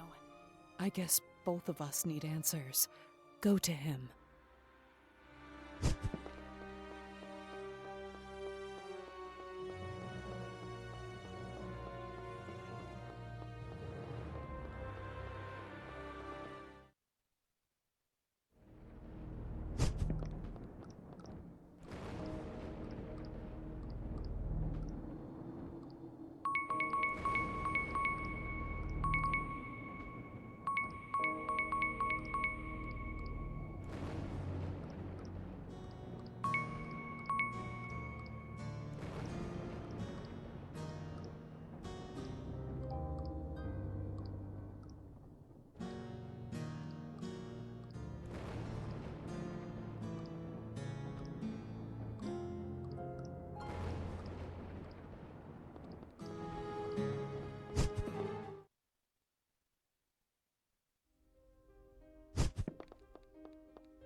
I need time.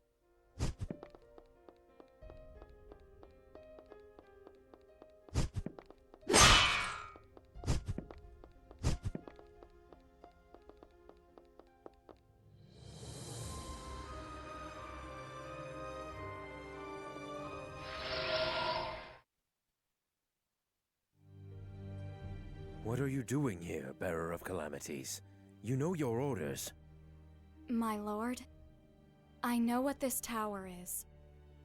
I know you and Lady summoned this place using the blood of Grimoire and trapped us within.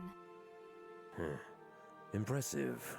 I would ask how you were able to discover this, but I suppose such a question is irrelevant.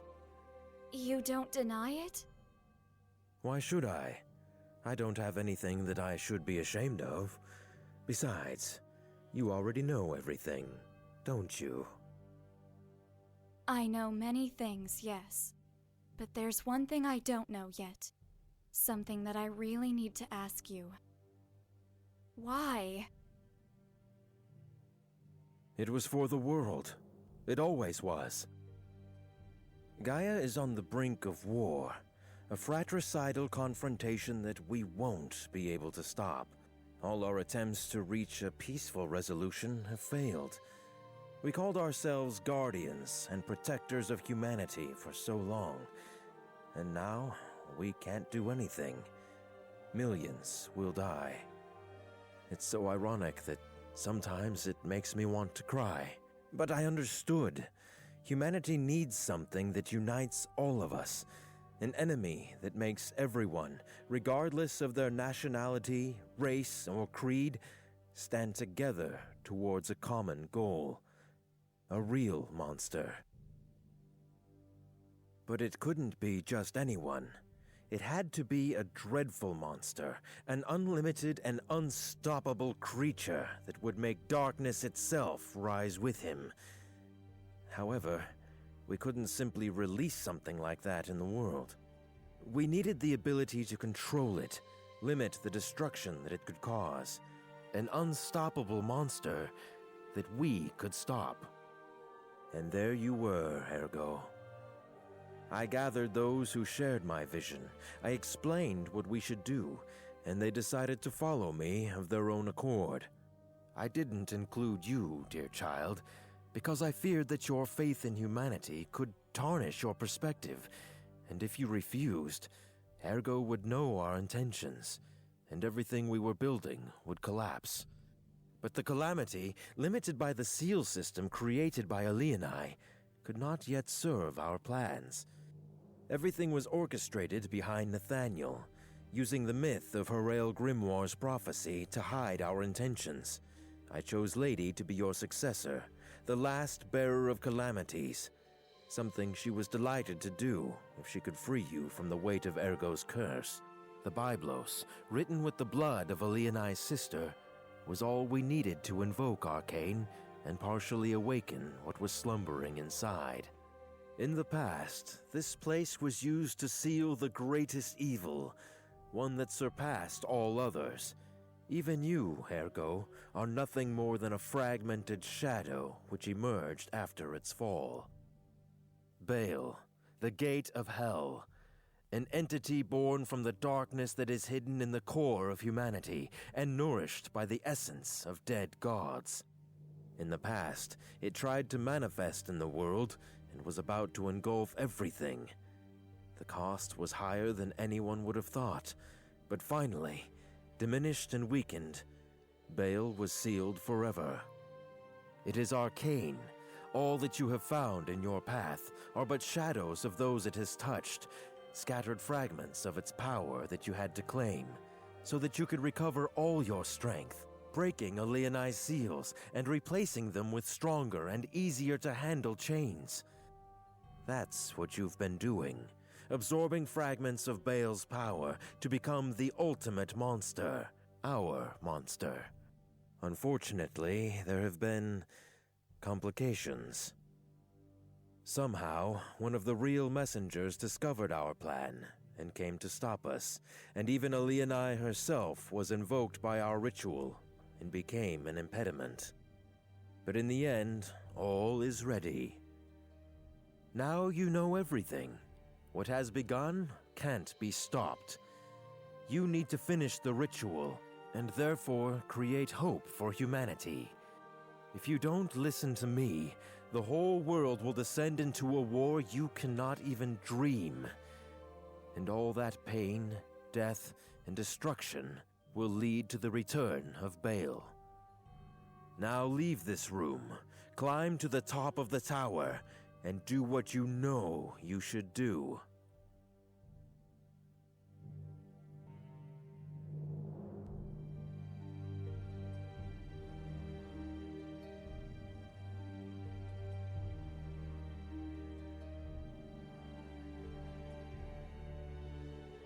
So, this is your choice then. I am sorry. You will be a necessary sacrifice. One of many. Lady, take the book and complete the ritual. Yes, my lord. Hello, little girl. Did you miss me? Lady. I'm sorry, child. I really am sorry. I truly tried to spare you from this. But sometimes fate can make us do things that we don't want to do. I'm glad that you're alive. You shouldn't be. I have all the power that the Byblos has absorbed from Ergo. I am far more powerful than you now. I'm the bearer of calamities.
Enough of this. I should have known that you couldn't win against the Calamity. No, my lord, I said enough! I'll take care of it from now on. Be prepared. Here he comes. I am the Word. I am the Savior. My hand will bring the salvation, and those who stand against me stand against the world.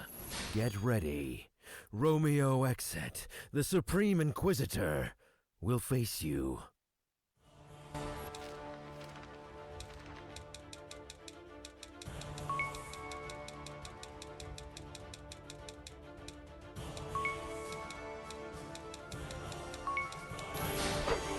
Futile. Futile. Futile. Futile.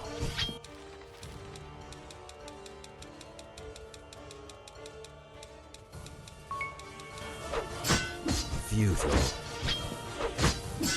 Futile. Be gone. Be gone.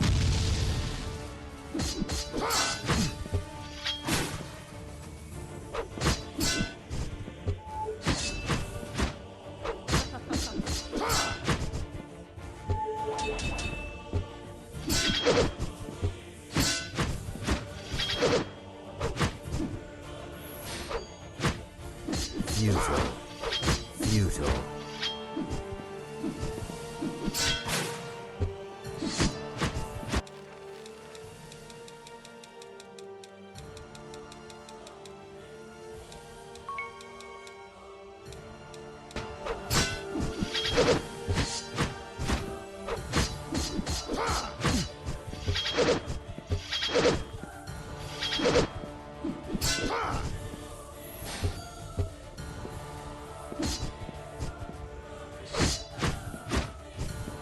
Be gone.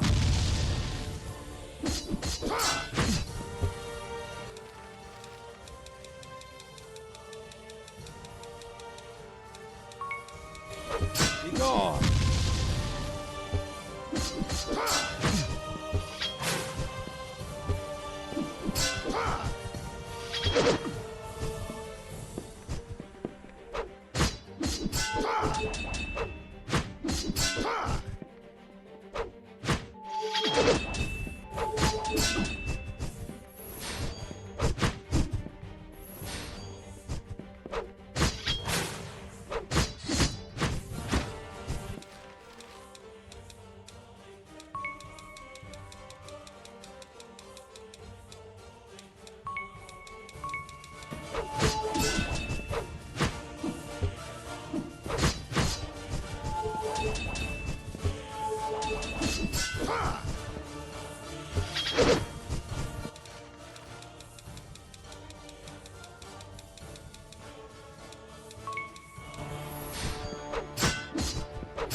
Be gone. Futile.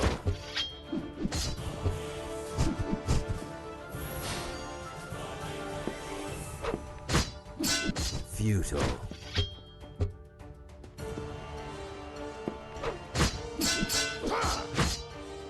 Futile.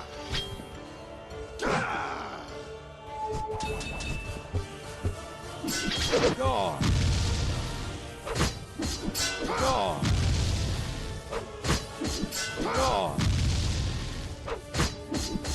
Be gone. Be gone.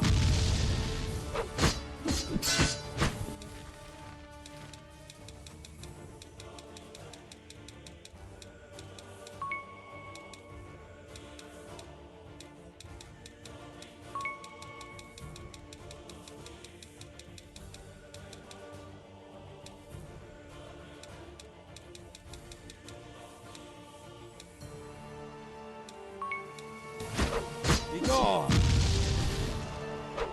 Be gone. Futile.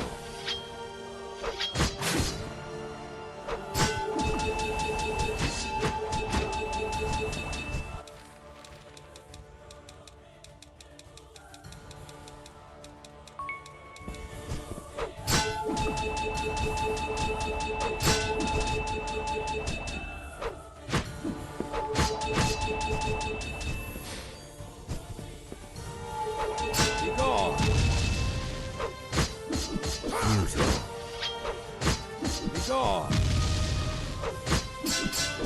Futile. Futile.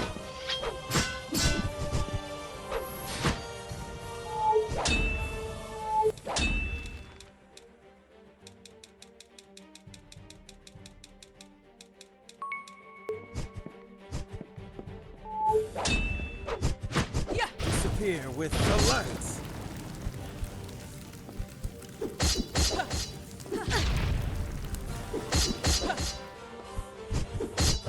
Disappear with the lights.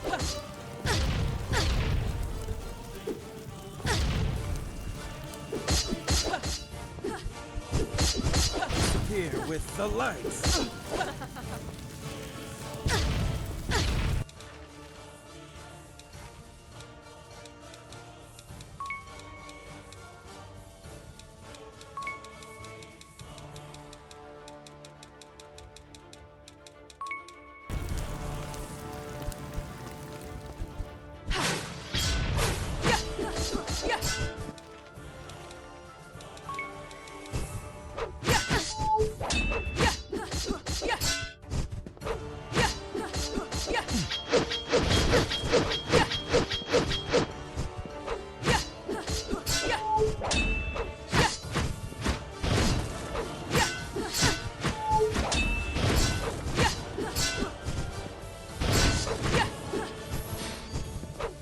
Futile.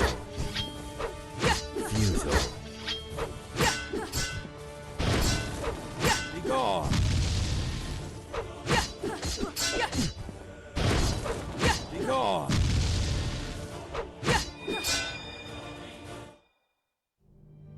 No! Impossible! I cannot fall. If I do, mankind falls with me. My lord, no. Romeo, I may just be a child, but I believe that salvation can't be born from lies. It can't be forced that way. If even a monster, as you call Ergo, is able to change, people can too. We need to believe in them and fight for that. Foolish child. It is already too late. If you don't go up and complete the ritual, it will awaken. In the depths of Arcane, under this place, the door of Baal will open. Everything will end. You still don't understand then. There is always hope. Goodbye.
What could Romeo be thinking?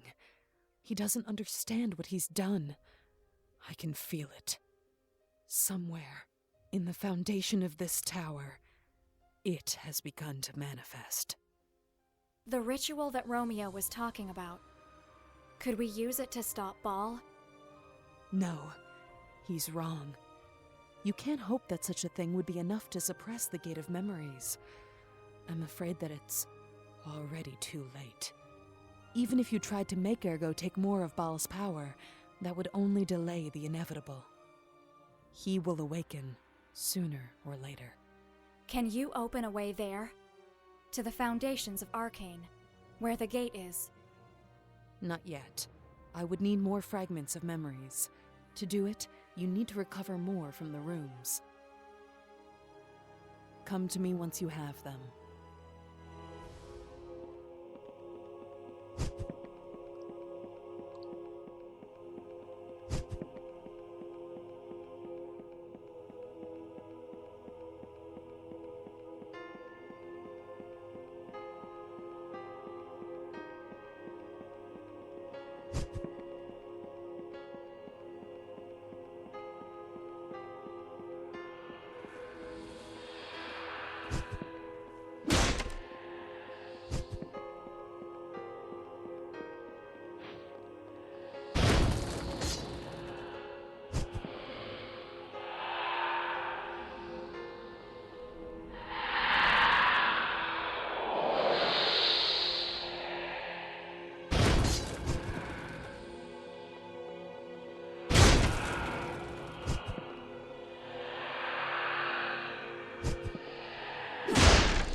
In that moment, all the crows rushed towards him, wrapping his body as if they were going to devour it. Their cries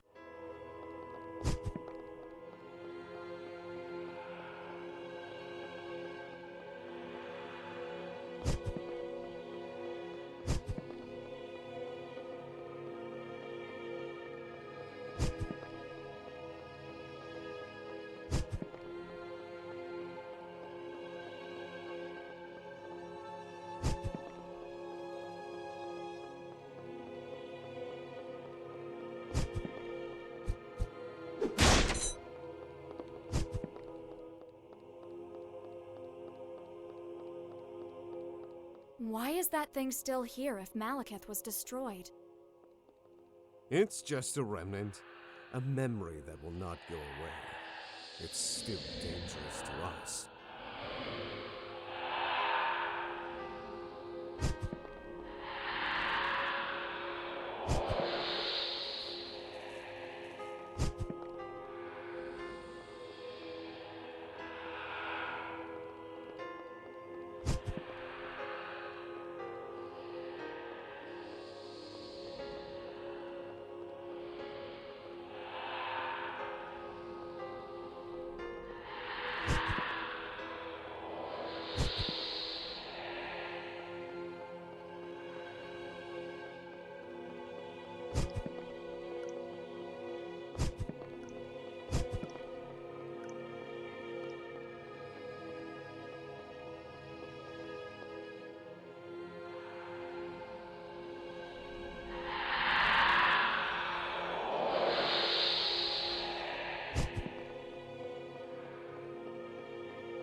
The Prince of Crows toyed with his fingers in the air.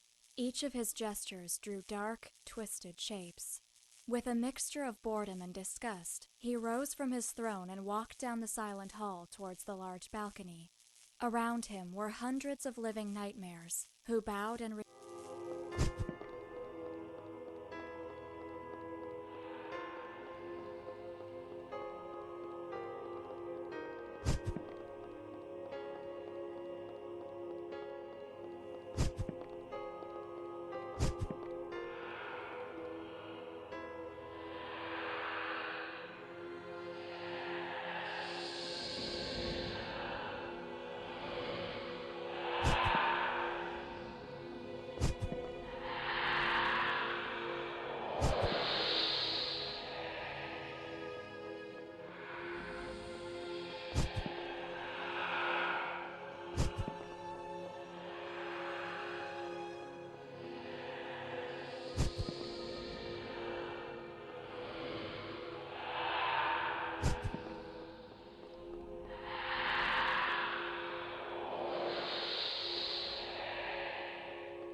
You still need to come to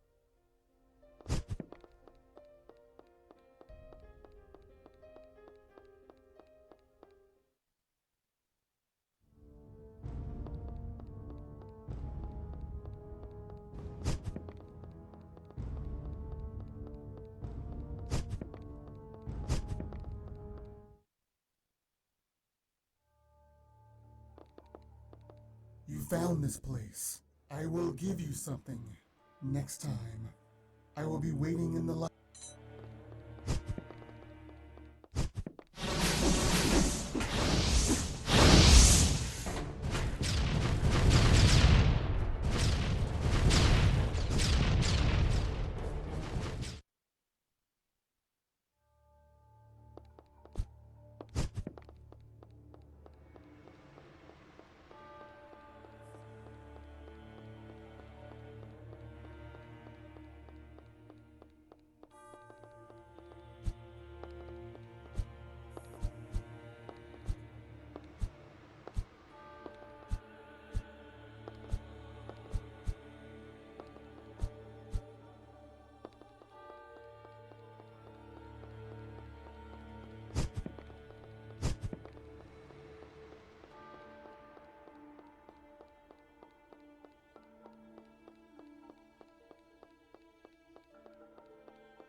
Terrified, Ramatek tried to move, but his body was trapped by debris.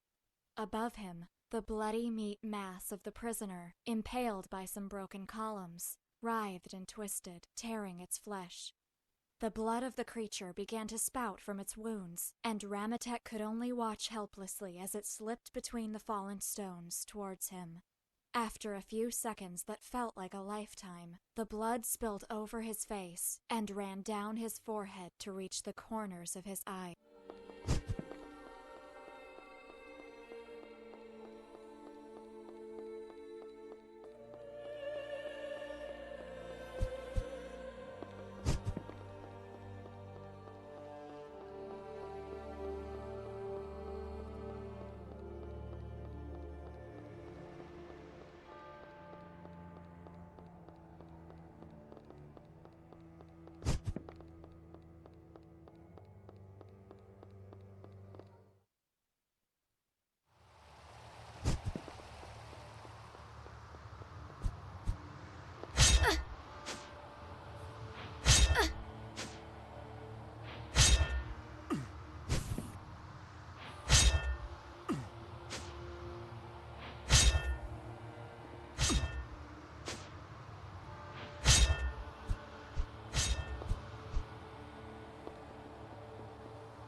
It had been 10 years since Ramatek left Aranis, after what he considered his awakening.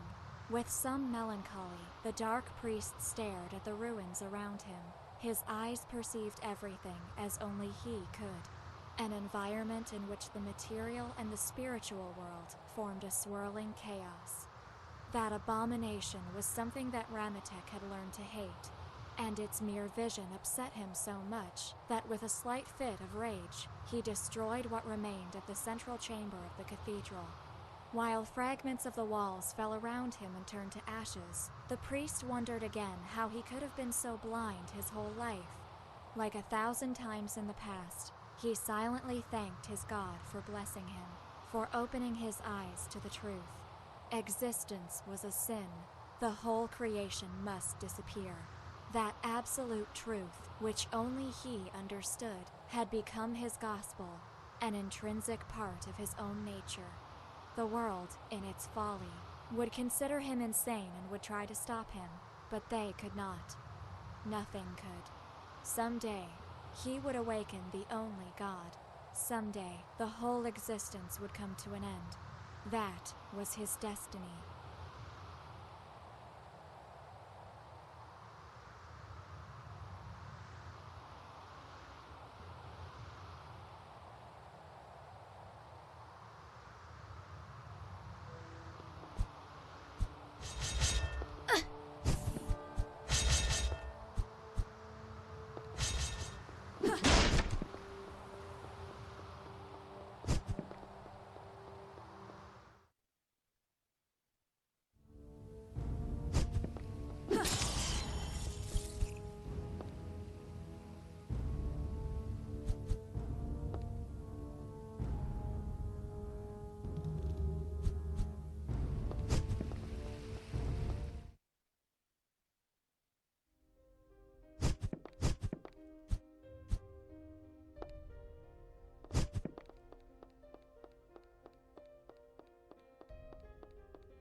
I need time.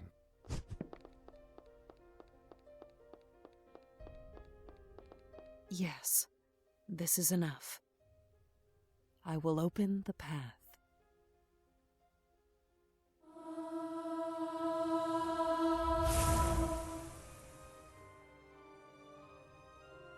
Are you two really going to face it? That thing. It has many names, for a monstrosity that never should have had one. When he appeared for the first time, I named him Baal, which means the Master. It is a door, a living gate to a hell beyond our understanding, a shadow made of the pain, the suffering, and the hate of everything that exists. A gate to our darkest memories. It's not a god. It's the thing that even gods fear. You mean that he's more powerful than me? Yes, Ergo, it is. You can't stop it, even if it has not manifested in the world yet, even if it is just a mindless fragment of its true self, you can't stop it. Neither can I. Soon its gate will open, and with that, it will be the end of everything. Let's go, baby. What are you going to do? You should know, Lady Ellie and I. He really loves to do things that others say are impossible for him.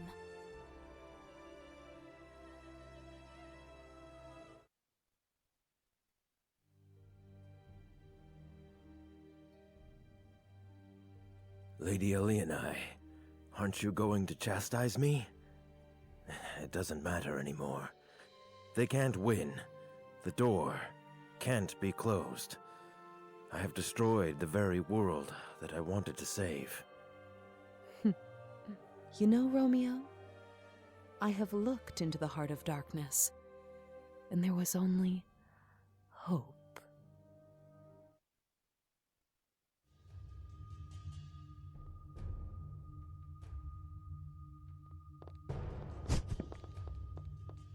This place, all the suffering, all the darkness of the tower, comes from here. For once, I'd say you're right.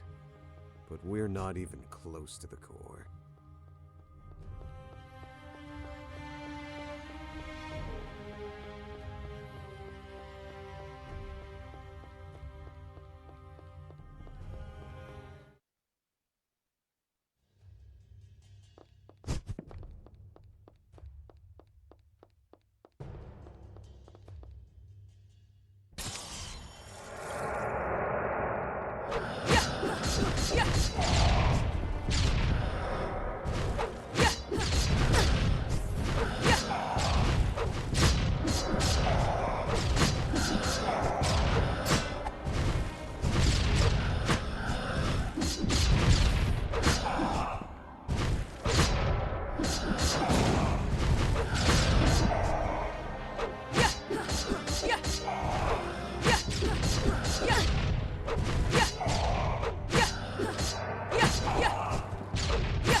Once this is over, could you do something for me? Wennen, You show them one moment of weakness and suddenly they want everything. What do you want? Could you tell me my name? I will.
Gabriel, give me life.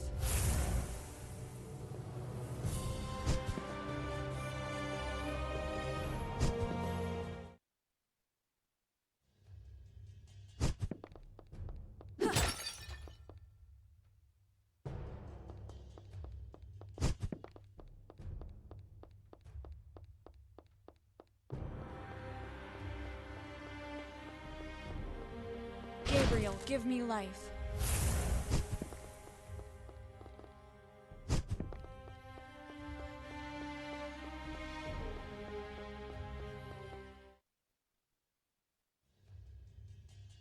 We're near.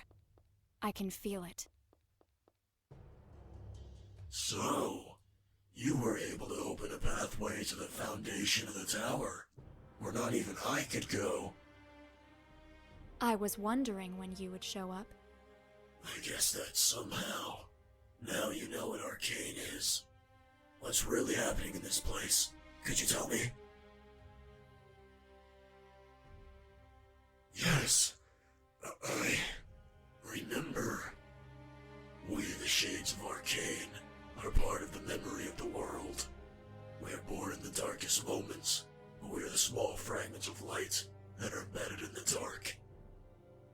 Baal rejects us, like a human body would reject a virus. However, it can't destroy us. We're a part of him, so he unconsciously imprisons most of us. You helped us. Even if I don't know who I am, even if I forget everything, I will remember you. Forever. Close the door. Set us free. Once and for all. Goodbye. And thank you.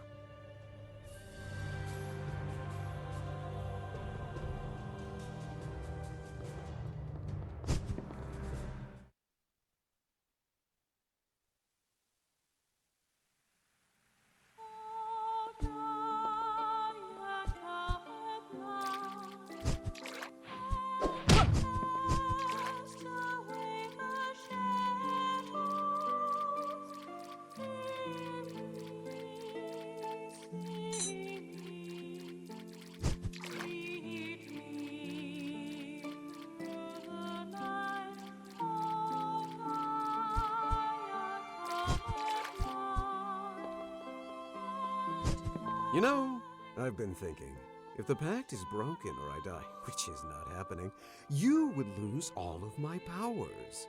What would you do then? I would open a store. A fashion boutique. Did you know I designed the costume I'm wearing? Given your fashion sense, it will be better for us to stick together for a long time. Shut up.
This is it.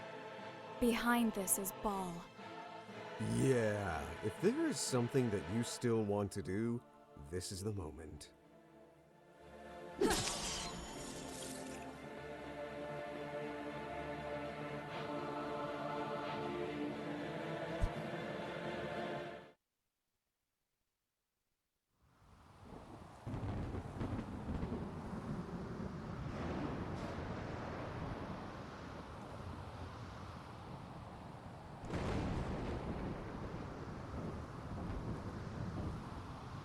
In that moment,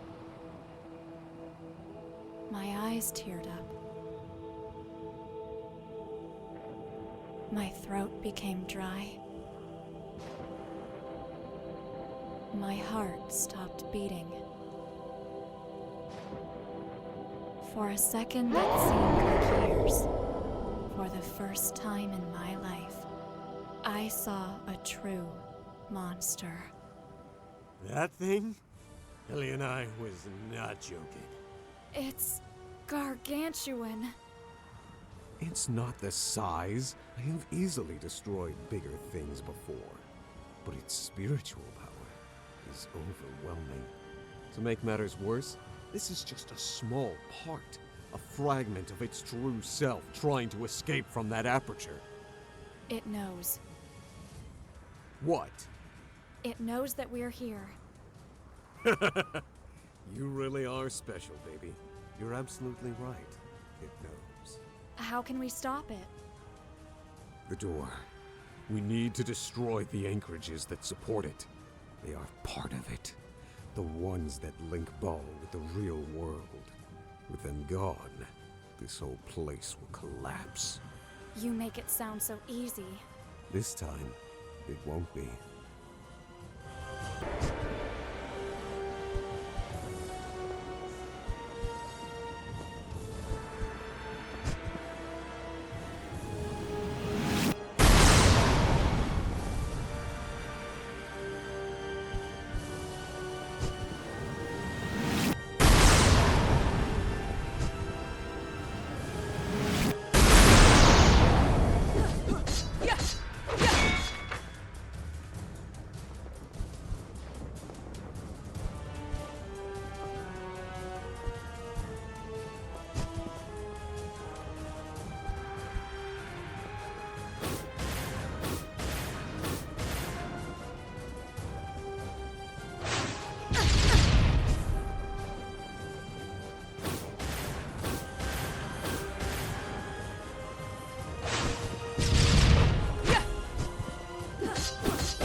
Give me life.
Give me life.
Gabriel, give me life.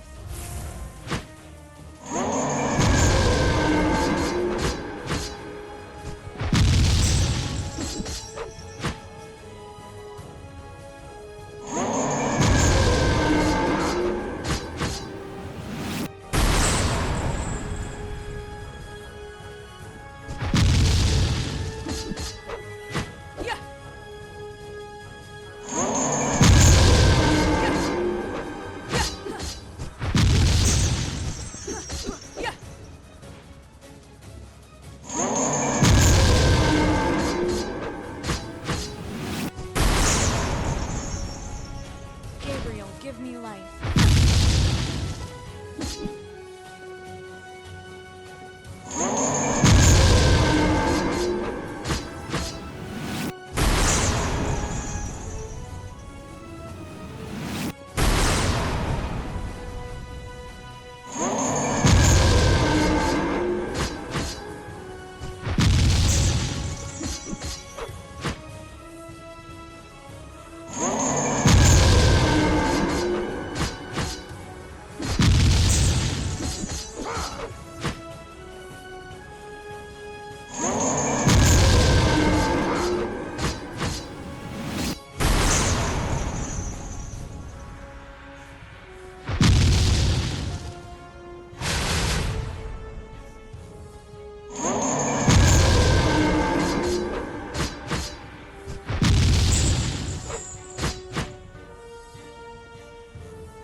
Gabriel, give me life.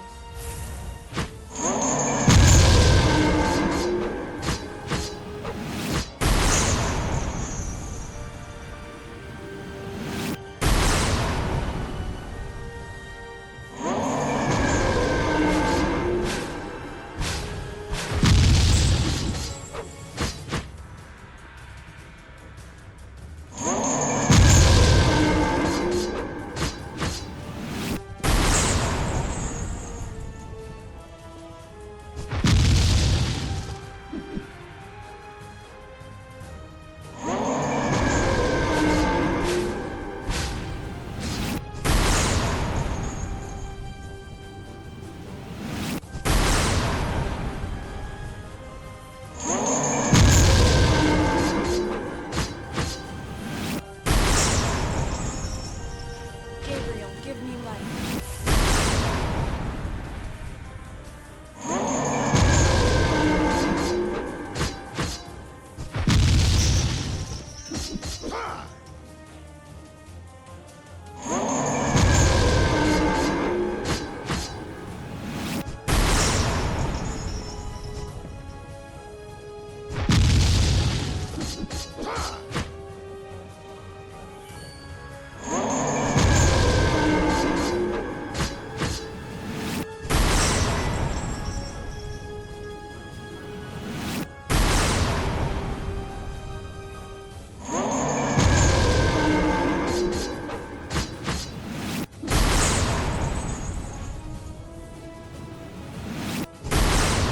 Gabriel, give me life.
last anchor is gone.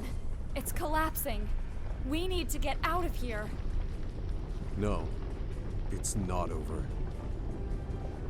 What? It's forcing itself out, transforming everything in its wake, dragging us into its world. Be ready.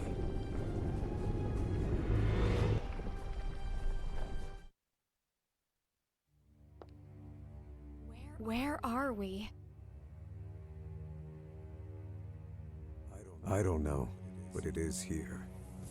Why do you try to stop me? It is you who called me here. I am life. I am mankind in its purest form. The world created me. You created me. You wished for a reason, and I became real. Why? People needed a justification. For pain, for sadness, for death, for evil. There must be a reason for everything, people thought. And they called me here. I am you. Gabriel, give me light.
Gabriel, give me life.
Gabriel, give me life.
Gabriel, give me life.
twin?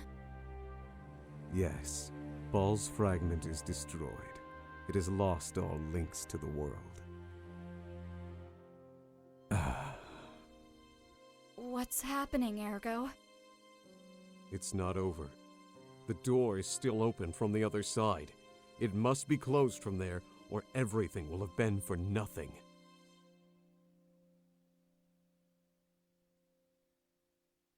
No! I'm sorry. We both know that it is the only way. You can't go in there even if you wanted to. Only I can do this. Stop! I told you to stop! I wonder when it began, when this crybaby, this girl, became the most important thing in my little world. I was alone. I always was. Since the moment I came into existence, lost and without memories. I was always trying to be part of the world, trying so that everyone would recognize me. And then, you appeared in front of me, and every day became full of light. What is this? Tears? Don't cry for me. Don't make me, just at the end, feel like a human being.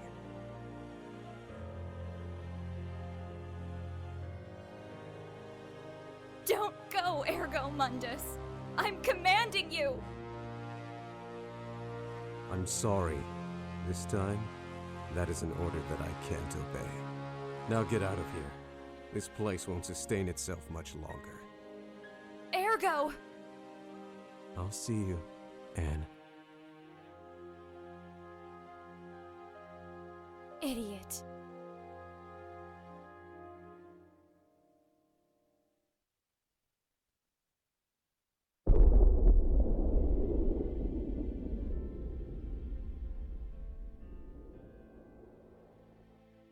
It's over. Somehow, those two were able to prevent Bale's materialization. Well, Lady Ellie and I, what will you do now? I have consumed too much power, and I can't stay awake any longer, little Romeo. But I won't forget what you did today. I will leave everything in your hands, for now. You have much to atone for. If you stray from the path again, I will be the one to stop you.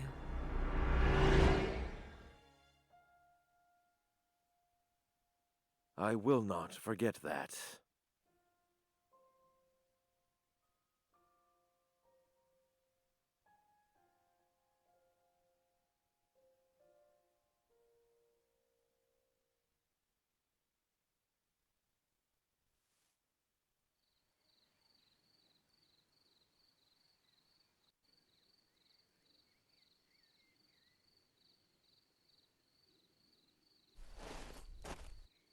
So, you're still alive.